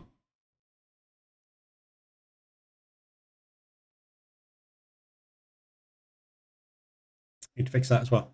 There's nothing I can do about that. So I've locked in 3R because it's not going to let me. I'd have to turn the EA off basically, which I'm not going to do. So yeah, so get out somewhere down here, I would. And then obviously if we do manage to get an ADR hit today, that's where we should look for the bounce. Upside targets, obviously we know a gap fill. So this is what we're looking at if we do break to the upside, but this is 150 to 225 ADR away. We're not hitting that today. So that's for next week, upside. So we should be looking for upside next week on Monday. But yeah, okay. We'll see how that plays out today. See if we get any movement today. Thought feeder, can you explain how tax works as a trader? Exactly the same as any other job that you are self-employed in. Ask your accountant in your country, but in the UK, it's self-employed income. So same as everything else. There are ways and means you can get around it. You can, well, not get around it. Obviously, you can't not pay tax, but you can set up a limited company, and rather than drawing money in earnings, you can draw money in dividends, which means you then have to leave money in the company. There are ways to minimize, not minimize, but reduce the amount of tax you pay. But at the end of the day, it's income, self-employed income. Other countries will work differently. So you need to check out with an accountant, basically. Regardless of losses, you pay tax on your wins. It depends how you do it. If you trade with someone like IG, for example, you can use a spread betting account, or with TD365. If you want to trade manually, TD365, you can get spread betting accounts. Spread betting in the UK is classed as gambling. So if you do it that way, you don't pay tax on it because it's gambling. You don't pay tax on gambling winnings. However, if your gambling winnings exceed your salaried income or your income from other sources, that becomes your main income. Your main income is always taxable regardless of how it's gained. So go to an accountant and ask them. I have an accountant. He deals with everything. I basically say, this is what I've done. Here's all my P&L reports from my brokers, and I pay tax. He makes it the most efficient way of paying tax for me. Everyone's different. So there's all sorts of ways of doing it. If you trade the futures market, you pay tax on everything that you trade. There's loads of different rules. You need to really look into it. Jerry, a martingale is a class of betting strategies that originated from and were popular in the 18th century. Yeah, it's a gambling strategy. Martingale is a gambling strategy. Basically, it's used mainly in blackjack and craps by the Chinese. It doesn't work in trading. It's gambling, basically. It does work in trading, actually. It works incredibly well in trading. It's gambling, but it's, if you want to gamble, do it. There's nothing wrong with it. I have no problem. I love betting on the horses. I love going to casinos. If you want to gamble, so I just saw a flag there break, so I automatically drew it on the chart. If you want to gamble, go gamble, but don't expect to make a long-term income from it. Martingale's brilliant until Martingale isn't brilliant. When Martingale isn't brilliant, it blows your entire account. When it is brilliant, you'll make money hand over fist, double your account, maybe treble it before you blow it, but you will blow it. Do not do Martingale. It just does not work.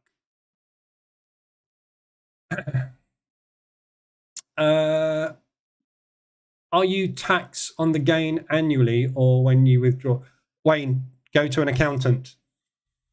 I'm not a tax advisor. I can't advise you on tax.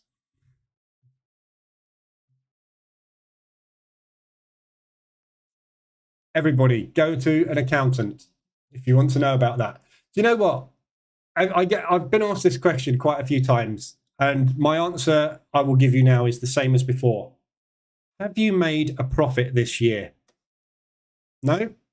Then don't worry about it. Worry about it when you can produce a P&L that has a positive return. Then you have to start paying tax. That's all I'll say. You're worrying about the what ifs of what hasn't happened yet.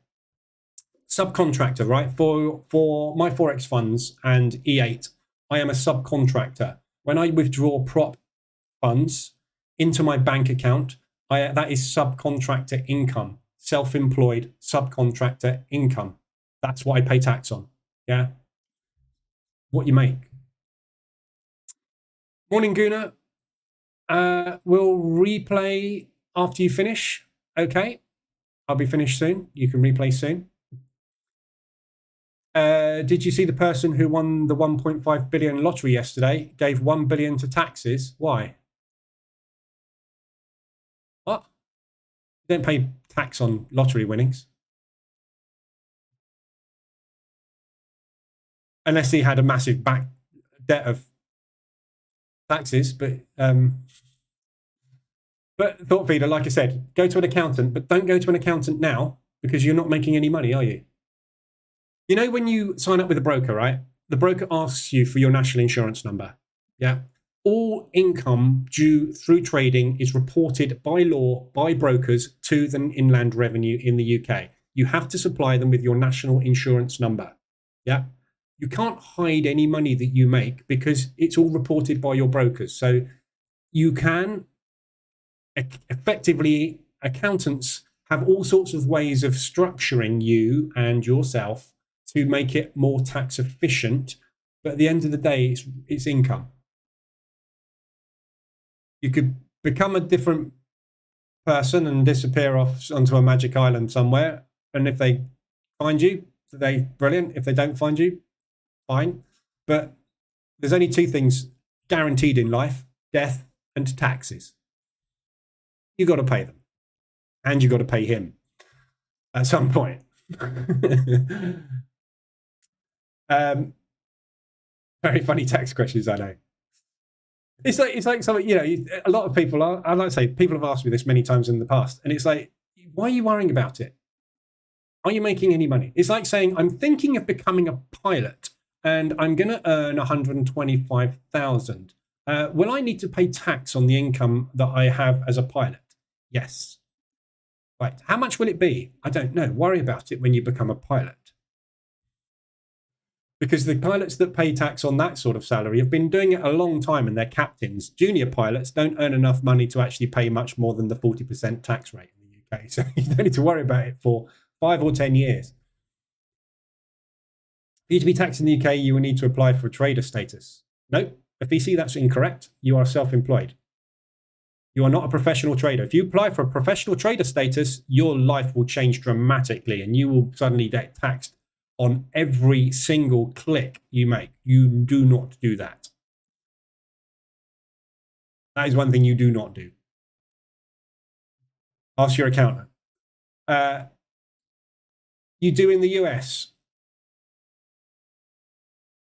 I don't know. I don't know about the US to say. I don't live in the US, so I don't know what you do in the US. I'm talking about the UK because that's where I live. Morning, Flav. Why do you do this for free? Others charge for this info. What's in it for me? Something to do. I trade. Why not do it here? I don't know. I make money out of the indicators as well, which is nice. People buy. People see. People copy.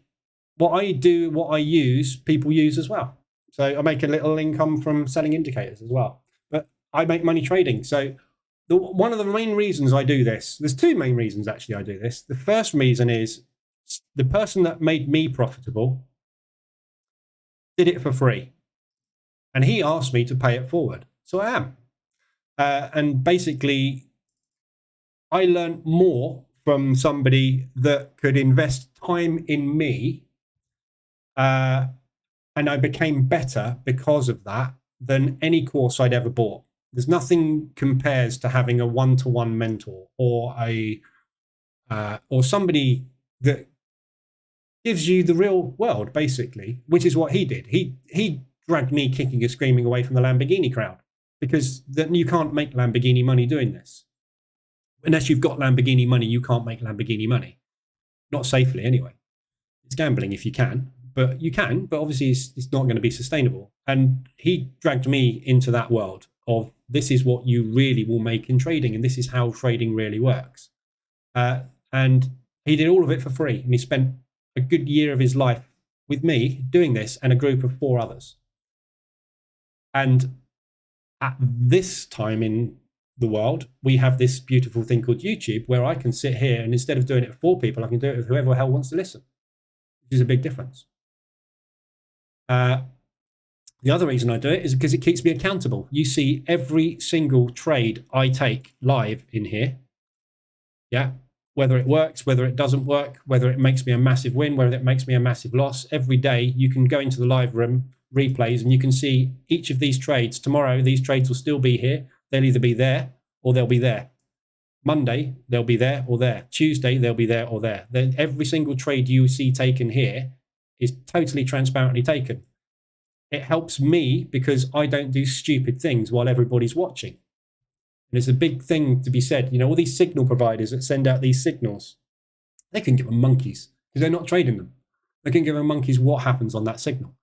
When I show you here what my EA is doing and why it's doing it, it's taking these trades. It's important to me what happens to these because it pays bills and you can see them unfolding. So I'm not going to go, screw it. This trade has been annoying me for ages. I'm just going to go 10 lots long, cross my fingers and hope. Don't do that because that's not what you do. So it keeps me accountable and it stops me making stupid mistakes.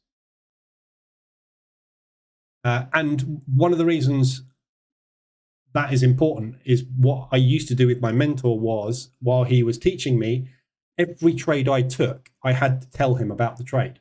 So when I took a trade, I had to send him a chart of analysis and my entry. And then when I got out of a trade, I had to send him a chart of analysis and an exit so that he knew why I was getting in and out. And that was brilliant because every time I did it wrong, he would be like, why did you not do what you were meant to do? Because of this. Right. Learn from that. Now you know that that isn't what you need to do. So if I do it here, you see me doing stupid things. Yeah. It keeps me accountable, stops me doing them, stops you doing them as well. Like I said, monkey see, monkey do. Yeah. If you see me do something stupid, you will do something stupid. I did it. Everybody does it. We copy. That's what we do as humans. We learn. That's why we write everything down so that the next generation can learn from everything we've learned when we're not here to tell them about it. Bootcamp is all up for free on the website and it's all up on YouTube for free. So when I'm gone, this will all be here still. Hopefully someone else will pick it up and carry on with it. Everybody benefits, don't they? But I also get paid for my time and, I sell some, the EAs and indicators help pay for my time as well, which is great. I could just sit here and do this, but I like to do it. I like to do it. Here. Wayne, I've set a goal of making 2% per week. Tax is going to mess up my goal. We'll have to adjust. I've sustained 2.5% for the last 7 weeks at 1.7 for this week. Good job. You've got to pay tax on everything. It's no different to any other income, as I say. Martingale is like a marriage. Every time you get a new wife, you over leverage. Yes, you should always use a stop loss on those marriages. But yeah, I mean, it's Martingale will, like I say, if you want to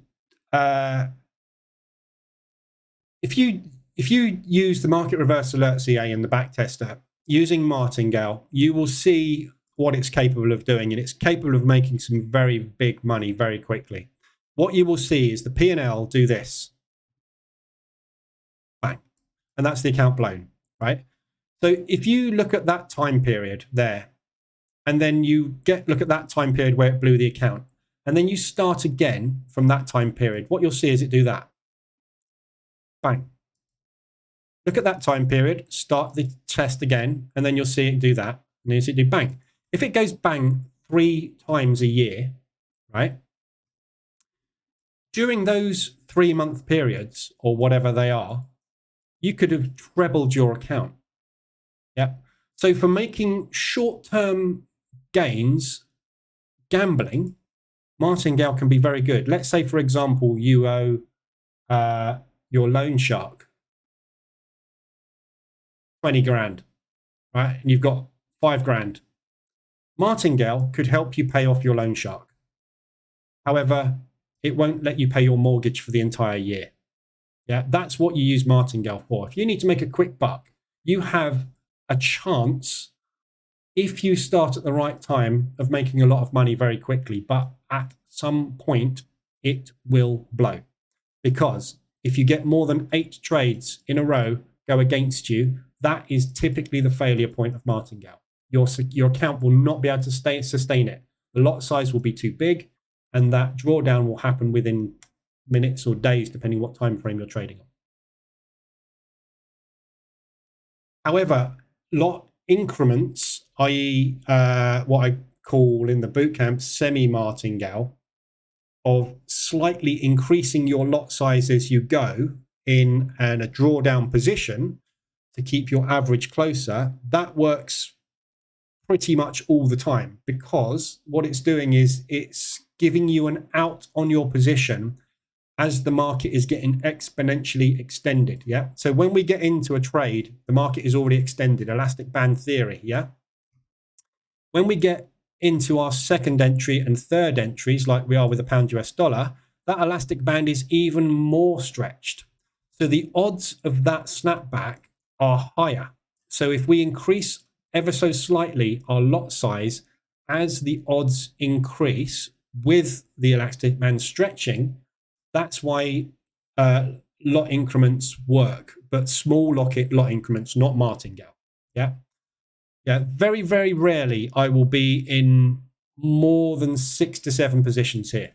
If you use martingale, my drawdown would be, I mean, it would probably be blown, but it would be up in the 60s, 70s, 80%. Never get anywhere near it. Nowhere near it. Ever do I. And that's using 1.3 lot multipliers. So, but only because we're already extended. We're getting in at a point we think it's going to snap back. And if it goes further, it's even more likely to snap back, isn't it? Profit take moves. Gold, I've already done. Haven't watched the replay. Have you ever thought of setting up a company in Dubai? No. No. I don't make enough money. Warrant it.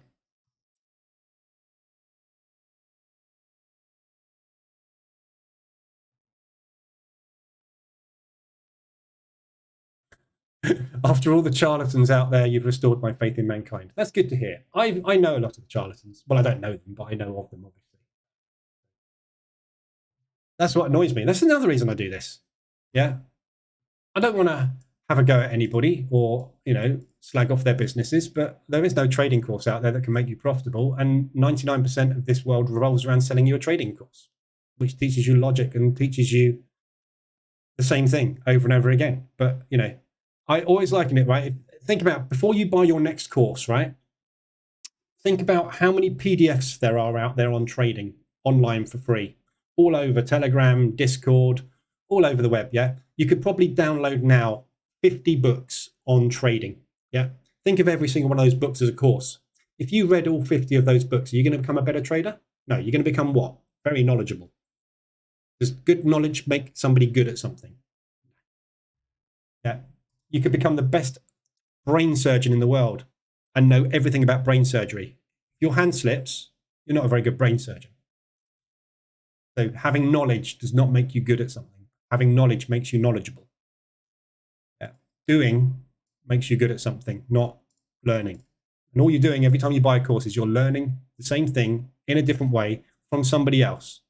You're learning the same thing. The market goes up, the market goes down, it moves through time. And if you place an order in the market that says, get me out with a loss, the market will get you out with a loss. That's the only thing you ever learn in every trading course you ever do. Different ways to achieve the same thing. Place an order to lose money. That's what the markets teach you. That's what the courses teach you. Am I right? Appreciate everything you're doing. Only found me yesterday. Been around a long time. You haven't been looking hard enough. Paid a fortune for my previous education. Yeah. Squeeze is a killer for martingale. Yeah, exactly. Martingale, yeah, exactly. I mean, any grid-based strategy or any dollar cost averaging strategy is never, ever going to work with martingale. Any loss recovery strategy, you know, a stop loss strategy using martingale will also fail. I've tested it. I've built an ORB. So this is the ORB EA. I've built an ORB EA that uses martingale. So if we get whipsawed, we just keep doubling our lot size until we don't get whipsawed. Guess what? Every few weeks it blows the account, because what happens every few weeks? We get a rotation day like that. The market will kill you. The reason the market has different market conditions is to catch out everybody in the trading, and not just us, catch out the other banks. Yeah, the banks have systems and strategies in place which extract money out of the market. So however they can move the markets. The other banks have other systems and strategies which do the same thing, albeit in a very similar way. However, if you force one strategy to work more than the others, the other banks that are using the other strategies will lose money, and then they will fight back. And it's the same. They're doing the same thing as us. They're fighting each other. We're fighting all of them. I put that picture in Telegram yesterday when I went to London. When I went to London yesterday, I put that picture in Telegram. Yeah. This is me on the boat yesterday, Canary Wharf. Citibank, HSBC, Credit Suisse. I can't remember which one that one was. And behind this whacking great building here is another one of the big banks. JP Morgan. No, that's JP Morgan. This is JP Morgan here. This one, this building. Yeah. So there's what? 1, 2, 3, 4, 5 of the big 8 all sitting there fighting each other and fighting us. And that's basically what's happening. In these 5 buildings here, there are algorithms and traders sitting there pressing buttons, making these things on your chart go up and down. None of the people in that picture know which way this candlestick is going next. There is no course or strategy or book that can tell you which way this candlestick is going next.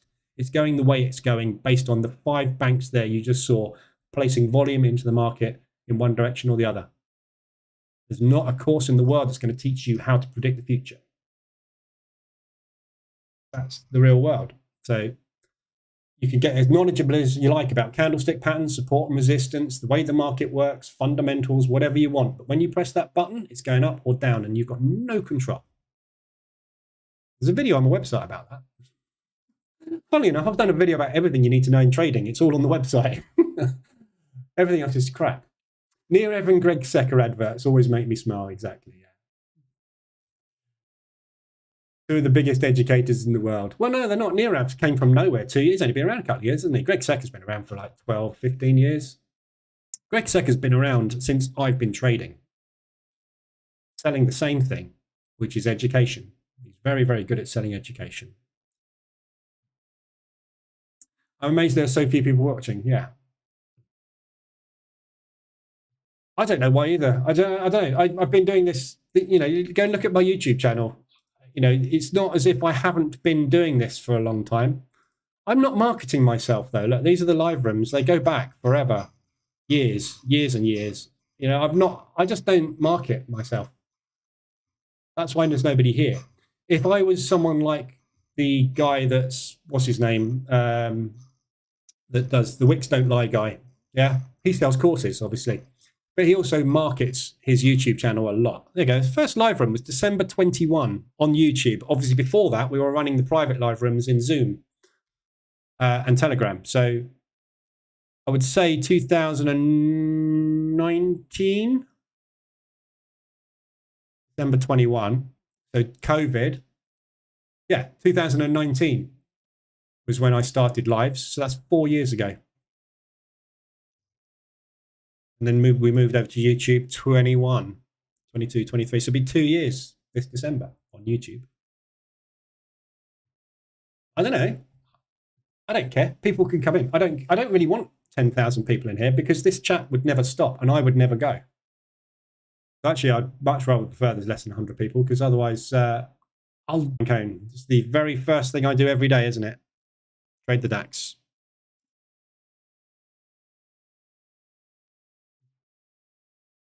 Forgive me, but their edge is front running the trades. The banks. Well, it depends which desk you're talking about. The market maker desk, yeah. Market maker desk job is to provide liquidity. They will never not make money because they're providing the liquidity. So someone says, I want it to go up, they move it up. You can't lose as a market making desk, but that's not where the real money is made in the banks.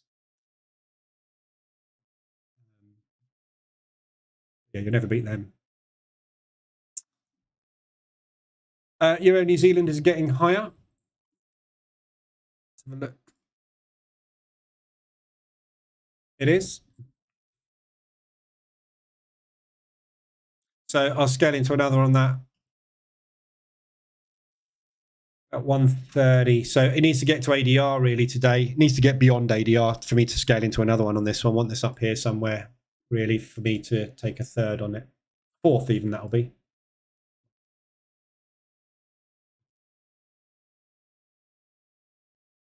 So some euro strength coming in.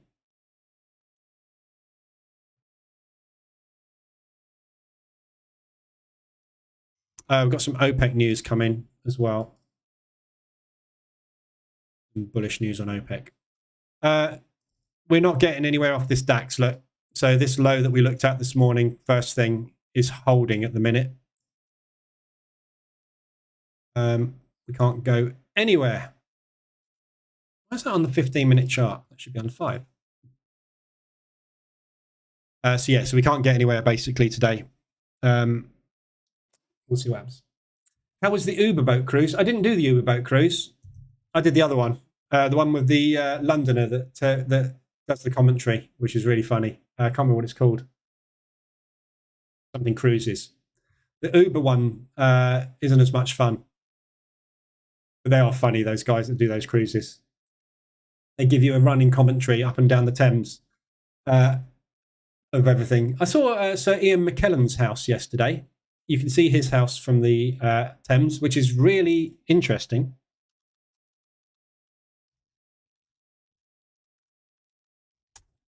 He's got a very funny house. This one, look. This is Ian McKellen's house. Magneto, out the X-Men, Gandalf. Yeah. It's hilarious. You see this on the Thames, it's on the way to Greenwich. Really funny. But it sticks out like a sore thumb because you've got all these other houses that look like pretty normal. You can't really see on that picture, but you got all these other houses that look like fairly normal. And then you got his house, which is all clad. And then you got these statues and things outside. It's quite hilarious. But yeah, anyway. Good reason to do a boat trip. Go and see Magneto's house.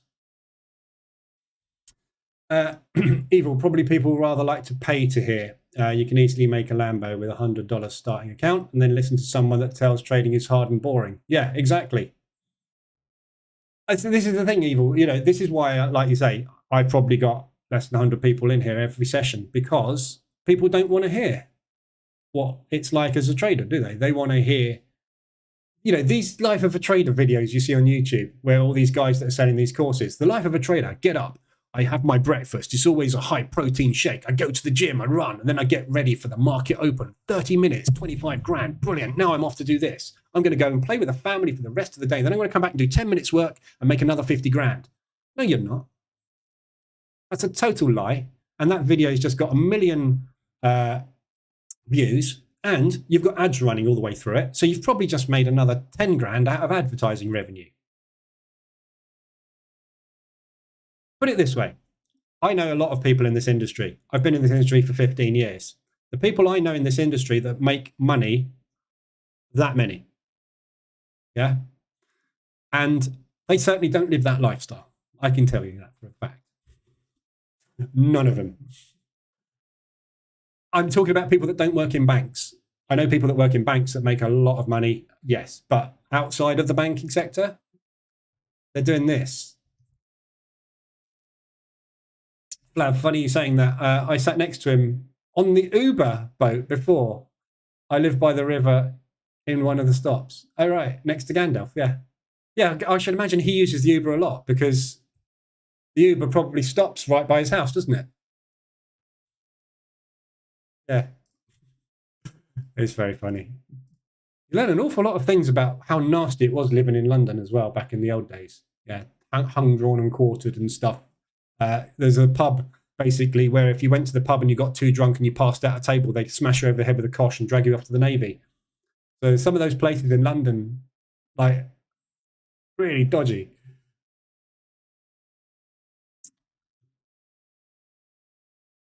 People want to hear, let's get W in the chat, guys. The hype stuff. I don't understand. Yeah. No, everyone's trying to make, everybody that watches all these streams and stuff is all wanting to get rich quick. And that's fine. Let them stay there. Let them go. They'll come here someday. They'll stumble across this and they'll suddenly go. The first video in the bootcamp, purposely, the first video in the position trading bootcamp is designed, and I made it to smack you around the head. So the whole purpose of this particular slide, I think it's here, this one. The whole purpose of this slide was to smash you around the head and go, you're an idiot. Basically, you have been doing all of this now for as many years, months, or whatever you've been trading. You've been doing all of this over and over and over again. And when you see that, that is the light bulb for most people, I think. Everything you do in trading until you watch this video is trying to time an entry into the market in something that is random and goes up and down. You are trying to time a random event, yeah? So let's say you've got 100 doors in front of you, right? 99 of them have got lines behind them and one of them's got 1 million, yeah? Every time you take a trade, you're opening one of those doors. The odds are so heavily stacked against you of that trade ever working, regardless of whether you put your stop there, or there. It's so heavily stacked against you because you can't time when the market's going to go up and down. No one can. Yeah. So the essence of your entire life is always trying to find something that can do this. The banks can't even do it, and they move the market. So if the banks can't do it, how can you do it? And what you do is you end up in a cycle of all of this, trying to find that. And that's why most people give up after 5 years, because they can't find it. If you search for something for 5, you know, like Indiana Jones in the Holy Grail, you search for something for long enough and you don't find it, you assume it doesn't exist. Yeah. And that's why people give up trading. When you realize that it doesn't exist and what you need to do is change the way you look at something, all of a sudden, everything becomes clear and obvious and easy. This is what changes it. It's understanding that you can't time an entry into the market. If you could, you'd have cracked it by now. And that's what everybody is selling. A system, a strategy, an indicator, an EA that claims it can predict the future and time an entry perfectly with enough risk reward that will make consistent profit. If that was the case, the market would be absolutely flooded with EAs that make fortunes. Why isn't it? it's not rocket science, is it? It's obviously not possible. Otherwise, there would be a flood of EAs on the marketplace on MQL5 that just make money hand over fist. There aren't. And eventually, after you've bought 50 EAs and realized that for some reason, whenever I do a backtest, that doesn't happen in the future, you'll suddenly at some point either give up or realize you can't do that. You have to trade the way the banks do. And that is basically waiting, patience, get in, get out when you get profit. Yeah, green. Your job is to make money. So if this isn't green, wait for it to go green. And if you have to deal with this for weeks until it goes green, fine, deal with it for weeks. But stop trying to time the entry to the perfect, there's all that ICT sniper stuff. Yes, the market does this. And there's somebody in the Telegram group at the moment going, oh, at 4:30 every day, it reverses. No, it doesn't. It doesn't. What about 7:30? No, it doesn't. Show me 100 times it does it, and I'll show you 100 times it doesn't. What's our odds? 50%. Goes up, goes down. Yeah. An hour and a half into the market, you will have found the top or the bottom of the DAX today. This dotted line here is 1.5 hours into the session. I can guarantee you with 95% accuracy today, we have either found the top or the bottom of the market today. How does that help you? No, it's a 50-50 shot, isn't it? Why? Because I don't know whether it's the top or the bottom we found. So what's my chances now at this point? Still 50-50. Yeah. Yes, sometimes at 4:30 it will reverse because they're doing a profit take on the move. It depends whether they want a trend day or a rotation day. 50% of the time it does trend days, 50% of the time it does rotation days. Therefore, of course, it's going to reverse at a time when they're ready to take profit. Doesn't help you. It can help you build a strategy and you can back test to see if there's a long-term edge there, but it still doesn't help you with anything really, apart from possibly making a strategy that might work. But that time will be different every day. ICTs, or not anybody's kill zone thing, yeah, where you say you take trades between this time and this time. That isn't when the banks open. The banks don't have an open in Forex. They have a time where they will execute orders sometime today. Might be this morning, might be this afternoon. It depends when the news is. Really. It was going to a gigging North Greenwich. Was that Gandalf? Yeah.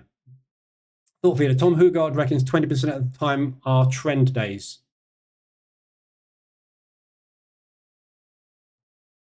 Yeah. So again, if you're going to spend 80% of your time, which is, that 80-20 rule is not any different in any market. I've said it in here 1,000 times, haven't I? The market spends 80% of its time in mean reversion, 20% of its time in trend. Breakouts happen a lot. The distance of the breakout, whether it's a breakout trend or a breakout, false breakout and reversion, that is something obviously that you can make money out of using the ORB strategy. But you don't go for a big one because you know that 80% of the time it's going to do that. But the 80-20 rule, again, doesn't help you. If you know that 20% of the time the market is going to have a trend day, that tells you need to be a mean reversion trader. Does that help you make money? No.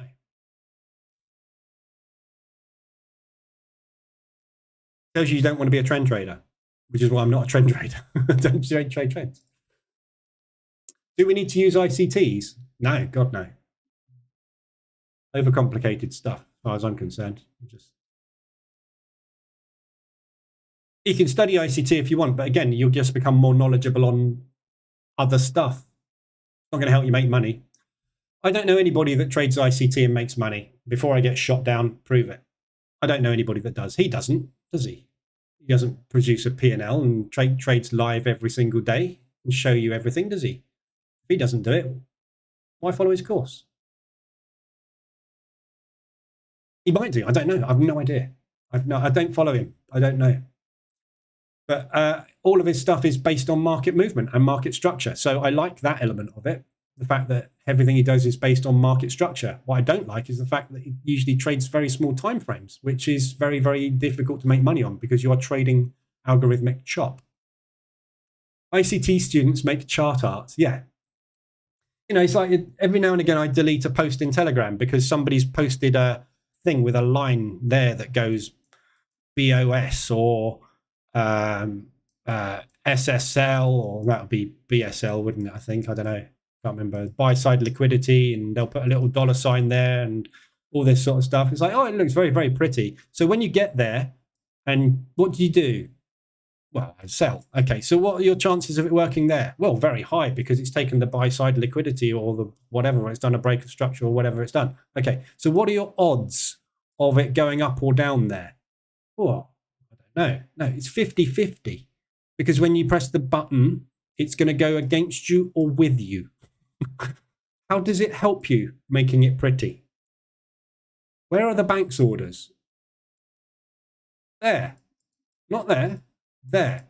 Why? Because that's where it moved. That's where it turned. That's where the banks stopped rallying. That's where it moved. Very pretty, isn't it? But does it work? Does it mean that the market is going to go here and do that? No.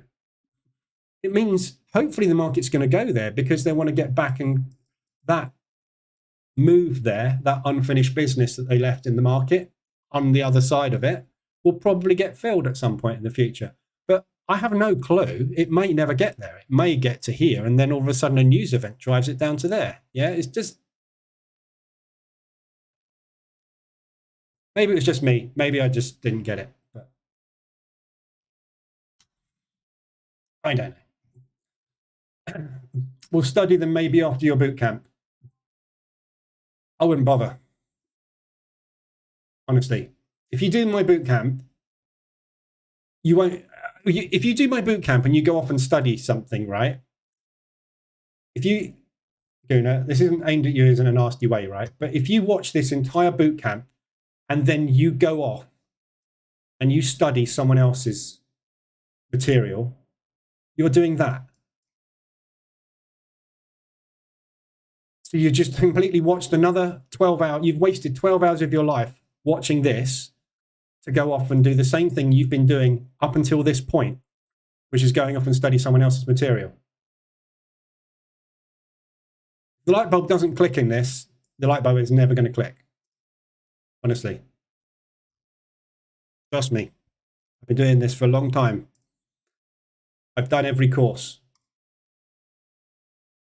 I've not only done every course, I've built an EA to prove every course doesn't work.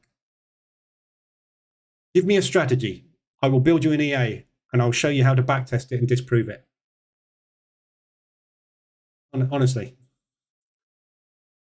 There are ways of making money that work, but there's no strategy that can tell you what's going to happen in the future. I can build you a strategy, an EA, that gives you a beautiful backtest over 6 months. And you'll look at it and go, oh, that's amazing. When you trade it, it's not going to do that because the market is never going to reproduce that chart pattern in the future.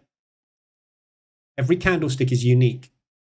There is no candlestick at the same time of day that looks the same as it did on any day prior. So if you backtest something in the future, what are you doing? Creating a strategy that would have worked on that market movement, which is never going to be repeated. So what use is that EA? Think about it. Backtesting has a lot of useful things. It can show you the pitfalls in strategies. It can show you how to make strategies better, but it can only give you a rough idea of how they would have performed, but it still can't tell you how they are going to perform. Everybody up until 2020, strategy was working beautifully. COVID hit, and it all went to pot. All their strategies started going wrong. Everybody then started trading a strategy based on the market movement we had in COVID. Then all of a sudden, the Ukraine war kicked off and everybody's strategies there went wrong. So what everybody has to do every 6 to 12 months is rebuild their strategies using different backtests, which are curve fit on the prior market movement. And then they test it again and it doesn't work in the future because it hasn't been replicated. Because what are they trying to do? time an entry based on what has happened in the past. You can't go back into the past. You can go back into the past. You cannot go into the future. What happened there doesn't affect that. The same market movements will happen. Market structure will go up and down. We know that. But to what degree that will be, that time, is impossible to predict. Whether you use a Fibonacci, whether it will hit the 38, the 50, the 61.8, or the 71.9, you can't predict. We know a lot of the time it will hit one of them. But if you try and time it off of those three, and it's that one, you've lost 3 times. Now you've got to get a 4R just to break even. Yeah. So the only way you can actually time this market is to get in roughly around where you think something might happen. And if it happens, great. If it doesn't, wait. That's how it works. And that's why you'll hear Bloomberg experts using the words DCA constantly, because that's what they do in those big banks. They dollar cost average into moves. And that's what position trading is. It's not just you, it's mostly bollocks. Exactly. KB, are you talking to Mantis? Yeah. Just spent the last 5 days doing the boot camp intensively. I'm a market structure convert, and I did ICT for years. There we go, Mantis. Yeah, brilliant. But ICT is market structure, isn't it? It's you know, all the terminology that he uses, like the BOS, isn't it? The break of structure, which is basically what the reversal alert does, although I don't understand how his works or how it works with that. But this basically takes the last down candle in an up move because that's the last batch of sellers. That's how this works. But it's based on movement as well, time and movement. So, but break of structure's got, you know, and this is why it doesn't work. If you took every alert, the market structure reversal alerts indicator, market reversal alerts indicator gave you, you would fail. So what everybody does is they learn the ICT concepts, I think. And all they do is they take every time the market looks like it's broken a structure, they take that trade. And obviously what it does is it breaks that structure back to the upside all the time.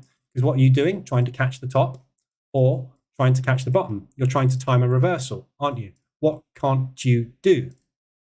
Pick tops and bottoms of ranges. Why? Because you can't time that. What are you trying to pick? The pullback point in a trend. You're trying to take that break of structure. You can't. Why? Because you can't time it. Because you don't control it. How can you time it if you can't control it? Not an oven. Why nothing works? Apart from this. Well, I can't say nothing works because there's people making money with stop losses. There are. But they're so few and far between. $500 chickens are expensive. I don't understand what that is, KB. I don't know what I was talking about, but I don't remember mentioning the word chickens. In your bootcamp, you elongate the RSI period from 14 to 21 for the lower time frames. I was taught to lower RSI periods for lower time frames, e.g. 21 to 14 to 9.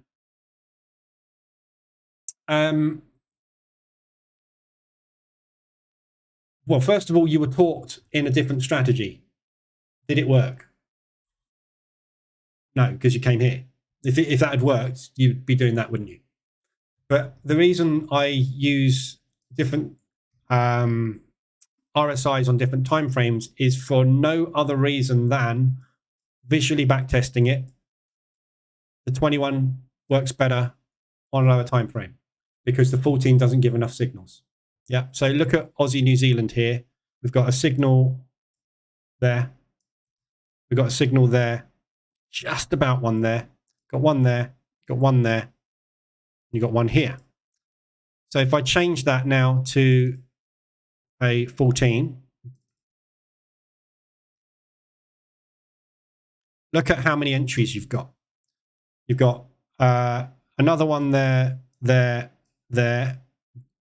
You got potentially a couple there, maybe. You got one there, you got one there, you got one there, you got one there, you got one there. Yeah. Gets you in too quick.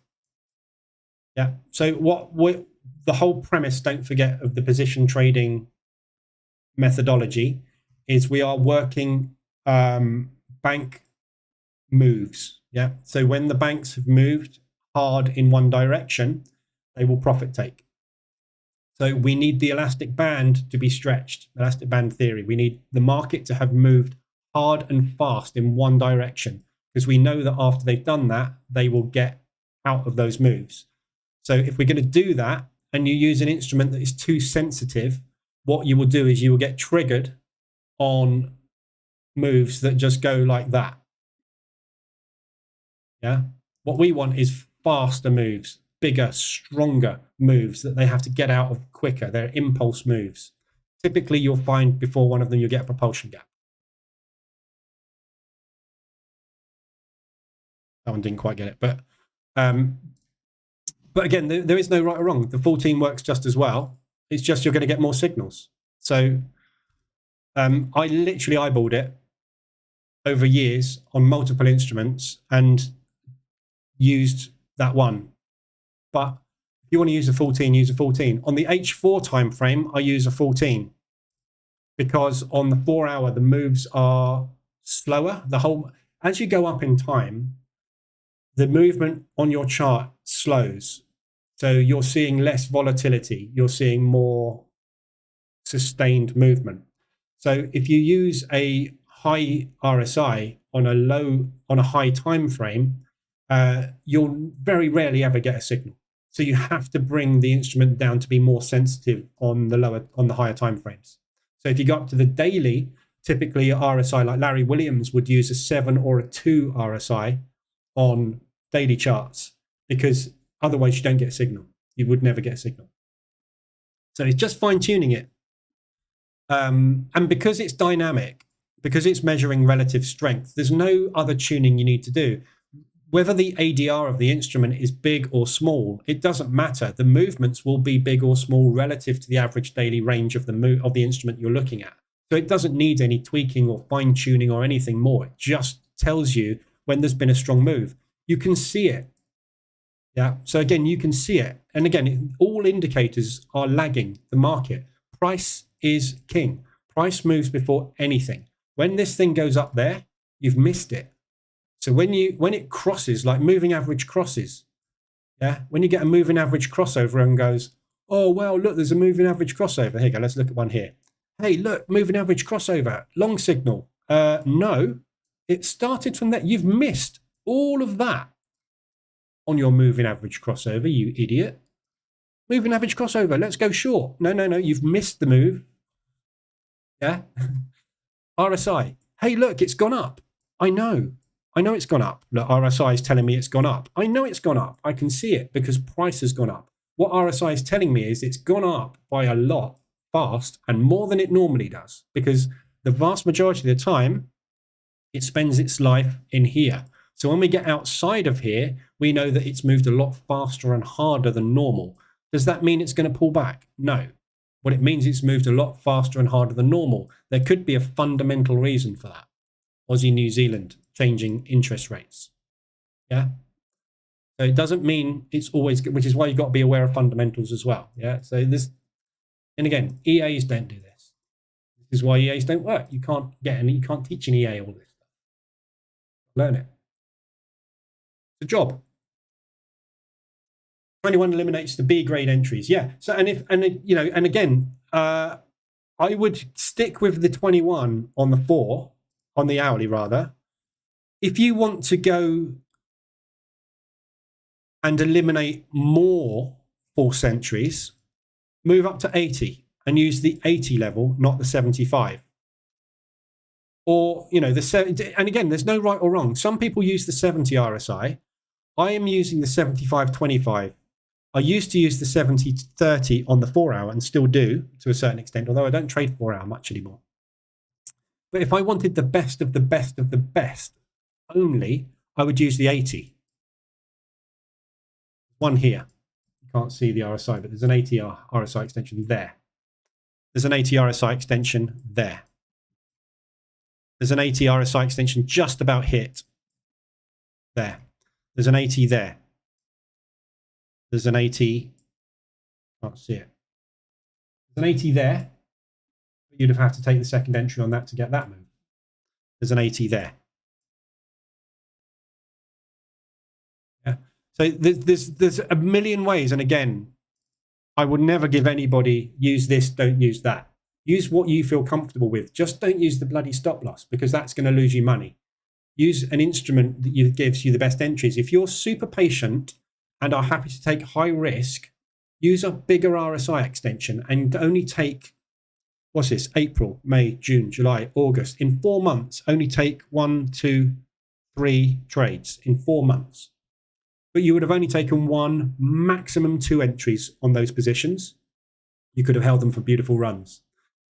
The 75 gives you more entries. I would rather have more risk on, more exposure on more often and take less money out the market than having very little risk on every now and again and taking more money out of the market. Yeah. So I'm the type of trader who wants to be in it a lot rather than not in it, waiting. And again, it doesn't make very good viewing on YouTube, does it? If I'm sitting here using an 80-20 RSI on the hourly going, no trades today, no trades today, no trades today. Well, this week's been fun, hasn't it? We haven't had any trades. Next week. We nearly got an entry. Next week. We got a short. It's played out. There you go. 3 weeks watching YouTube. He took 1 trade. But if you want to do that, do that. Absolutely nothing wrong with it. Don't take 0.5% risk. Take 1% risk on those 80-20s because they're very, very rarely not going to work. So at least 1 ADR. If not, much more. You know, again, your choice. There's no right, there's no wrong. And as I say, in the bootcamp, I teach you how to trade my strategies. If you want to use anything, use a Bollinger Band, use a Bollinger Band. There's no right or wrong. It's mean reversion. Once the market gets extended beyond its normal market conditions, it will mean revert. How you measure mean reversion is up to you. I like the RSI because it tells me the relative strength between 2 currencies. The Bollinger Band is more sensitive, and the Bollinger Band will trigger much faster during an upward movement, which is why I don't like it. But I have successfully traded with Bollingers as well. I've successfully traded with every mean reversion strategy by not using a stop loss. Basically, it's not the Bollinger Bands that made that strategy work. It's the removal of the thing that stopped it working that made it work. That's the difference, isn't it? Come on, everyone knows the 14 RSI is based off lunar activity. That's the secret. Yep. Lunar activity and whether or not a cow is lying down or standing up. I've heard that that is a really good signal for long or short. Yeah, if you walk past a field of cows and they're lying down, it means you should go short.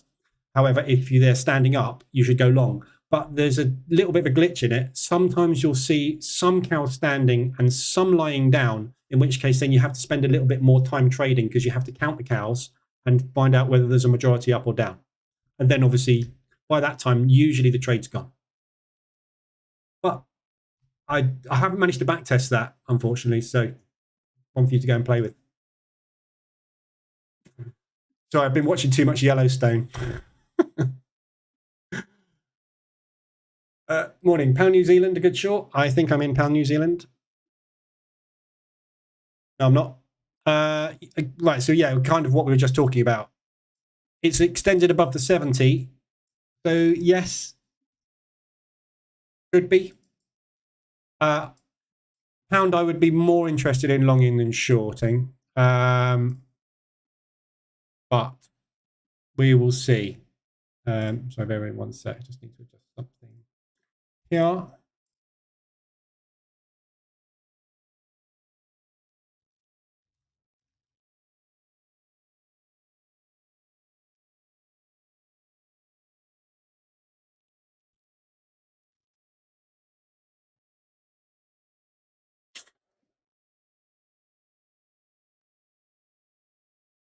Oops, sorry, bear with me 1 sec.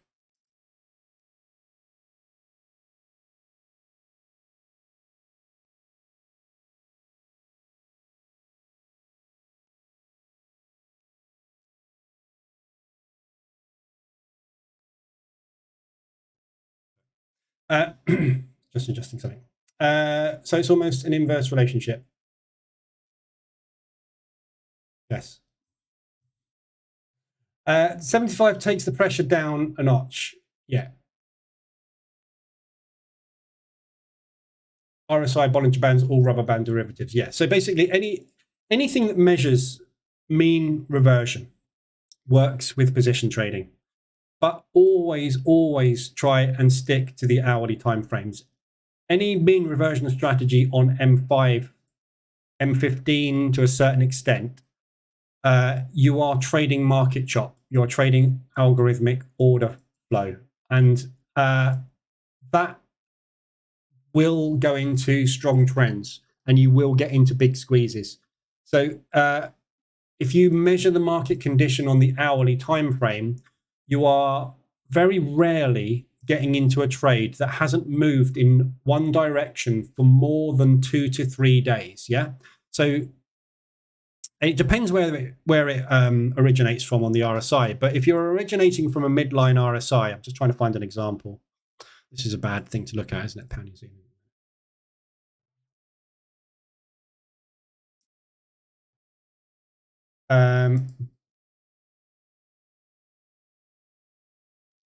It's kind of an example, but yeah, so we're originating from below the 50 line here, look. So if you're below the 50 line, it normally takes a good 2 to 3 days worth of movement to get you extended. Yeah, if the banks have been buying for 2 to 3 days solidly, i.e. they've moved it up, and we haven't had that kind of movement over those 2 to 3 days. Yeah. If it's done that, but obviously it's not gonna do that. It's gonna push a bit like this, a bit like that. It's gonna push up without pulling back sideways. So push, sideways, push, sideways, push, sideways, not push, pull, push, pull. Pull is a profit take. We don't want them to have done that. If it does that, after 3 days, they're going to want to get out of some of those positions. And this is where the whole midweek reversal theory comes from, that you'll hear some people talking about Wednesday reversals, midweek reversals. Oh, the market sometimes does a reversal sometime between Tuesday to Thursday. Well, so you're talking about 2/3 of the week. Sometimes it might switch direction. Of course it will. It goes up and down. It's highly likely at some point in 2/3 of the week, it's going to change direction. You know, it's just another way of selling a course. I've got this strategy on Wednesdays. It goes like that. I can teach you it, but it's $1,000. But it's with the RSI, it's all to do with strength of movement. And the higher that instrument is, the more it's usually extended. So if you're using Bollinger Bands and things like that on the hourly time frame, you're measuring like sustained movement throughout the day. On the lower time frames, you're measuring sustained movement by the algorithms up and down. So you're going to get a lot more entries, but you're going to get a lot more squeezes intraday. As this thing goes like that, yeah. And again, in news events, you're going to get alerts triggered. Every news event, you're going to get an alert triggered on lower time frames. Every single one of them, because it moves outside of mean reversion. RSI is going to get extended on the 5-minute chart. Bollinger Bands will get pierced on the chart. The MACD will go over on the chart. CCI will be extended on the chart. Everything you measure mean reversion with will be extended. On the hourly time frame, if it pushes up for an hour and down for an hour, you'll get something like that on the RSI. Doesn't give us all that false signal. But anything that's mean reversion. Go back and I've said this in here before. Go back and look at all the systems and strategies you've looked at, bought, whatever in the past, right? And any of them that are mean reversion, re-look at them and back test them visually or with an EA if it had an EA with it or whatever. And if there's a possibility of removing the stop loss, back test it again, but don't use a stop. Take every signal. Would that mean reversion strategy have worked? Probably find it would. Beetle in a matchbox works for me. Yeah, beetle in a matchbox. You know, coin flipping.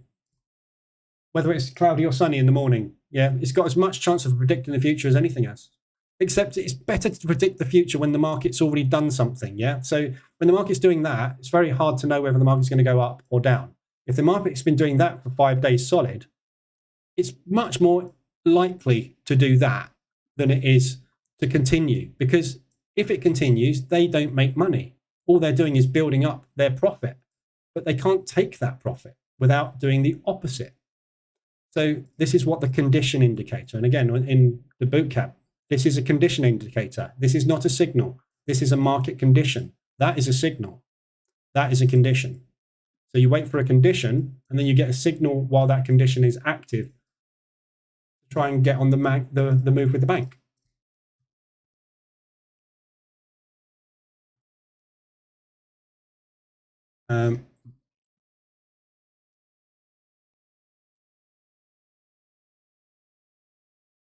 One sec.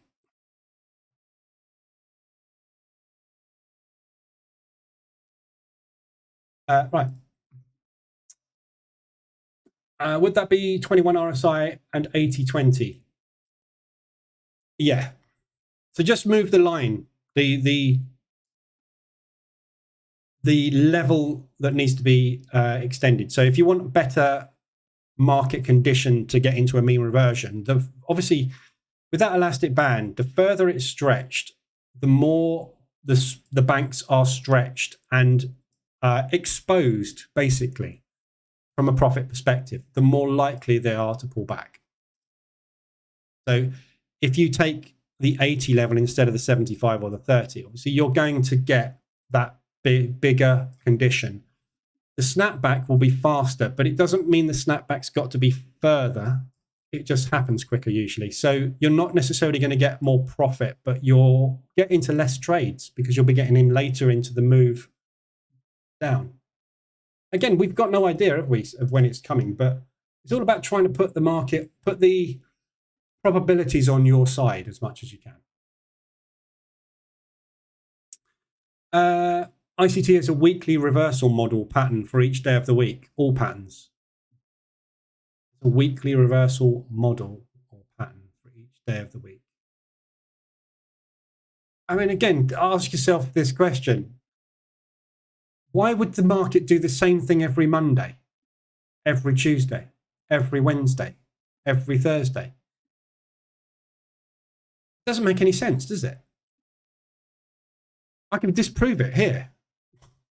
I mean, this is, yesterday was Thursday, right?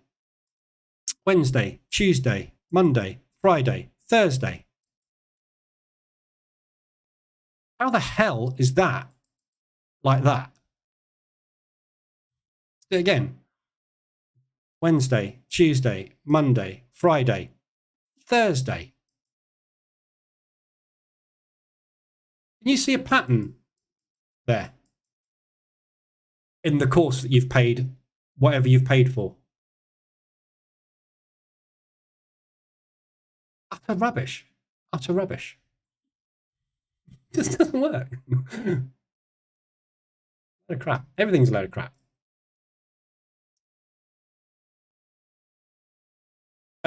Right. I am off. I'm back at 2:20 this afternoon. I'm going out for lunch with an old friend today at 12 o'clock. So I will be back hopefully for 2ish. I'll post on Telegram if I'm not going to be for any reason. There is no alcohol involved, so there's a high probability I will be back. If there was alcohol involved, there's a high probability I wouldn't be back. But there isn't, so I will be back. But if I'm running late for any reason, I'll let you know in Telegram. So just look in Telegram. Yeah, today's just monitoring this lot, see if we can get any movement. DAX still in. Hedged on this one. Probably going to be a loss today, I think. I'm not sure that we're going to get enough movement today. I should have taken a 2R look. If I'd have taken a 2R on this today and taken that bounce point I identified initially, I would have been out of my short with 2R, and I would be 1R out on my long, meaning I'm plus 1R on the day. I didn't today. So again, today, that would have been the right thing to do. But if I'd have known that, I'd have done it. So yeah, we'll see how that plays out. Probably going to be a loss on that. So we'll trade the US indices this afternoon as usual. and then back on Monday, obviously, for the next DAX. News-wise this afternoon, just be aware of the PPI this afternoon. 1:30, we're going to get some movement, which is an hour ahead of the market open. And then we've got University of Michigan at 3. So this is where we're going to get the movement this afternoon. Very high chance, I think, if we can get green numbers on this, red numbers on this, of undoing all of that movement that we had on the US yesterday. The US shouldn't really have done what it did yesterday off of these figures. I think there's a good chance we might get a reversal on it. So if these numbers come out as negatives today, I think we might see the pound US dollar pop hard today. We could have some ADRs, but so far this morning, load of crap. No ADRs, and the RSIs are all starting to peter out, as you can see. So again, we're just kind of not doing an awful lot. Euro has pushed up, and now it's pushing down again. So we're not going anywhere, are we, at the minute? It is summer. Proper summer trading. Love it. I live in South Australia. It's pizza night here and red wine. Good job. Good man. Love Southern Australia. My godmother lives in Perth. So I visited her a few years ago. Did the Great Ocean Road. Spent 6 weeks in Australia. 4 weeks in New Zealand. Very nice. Anyway, that's another day. I'll be back this afternoon at 2:20 for the New York session. Otherwise, back Frankfurt 7:50, same time on Monday. Anything you need, let me know. I'll be in Telegram. Other than that, have a good morning, and I'll see you guys this afternoon.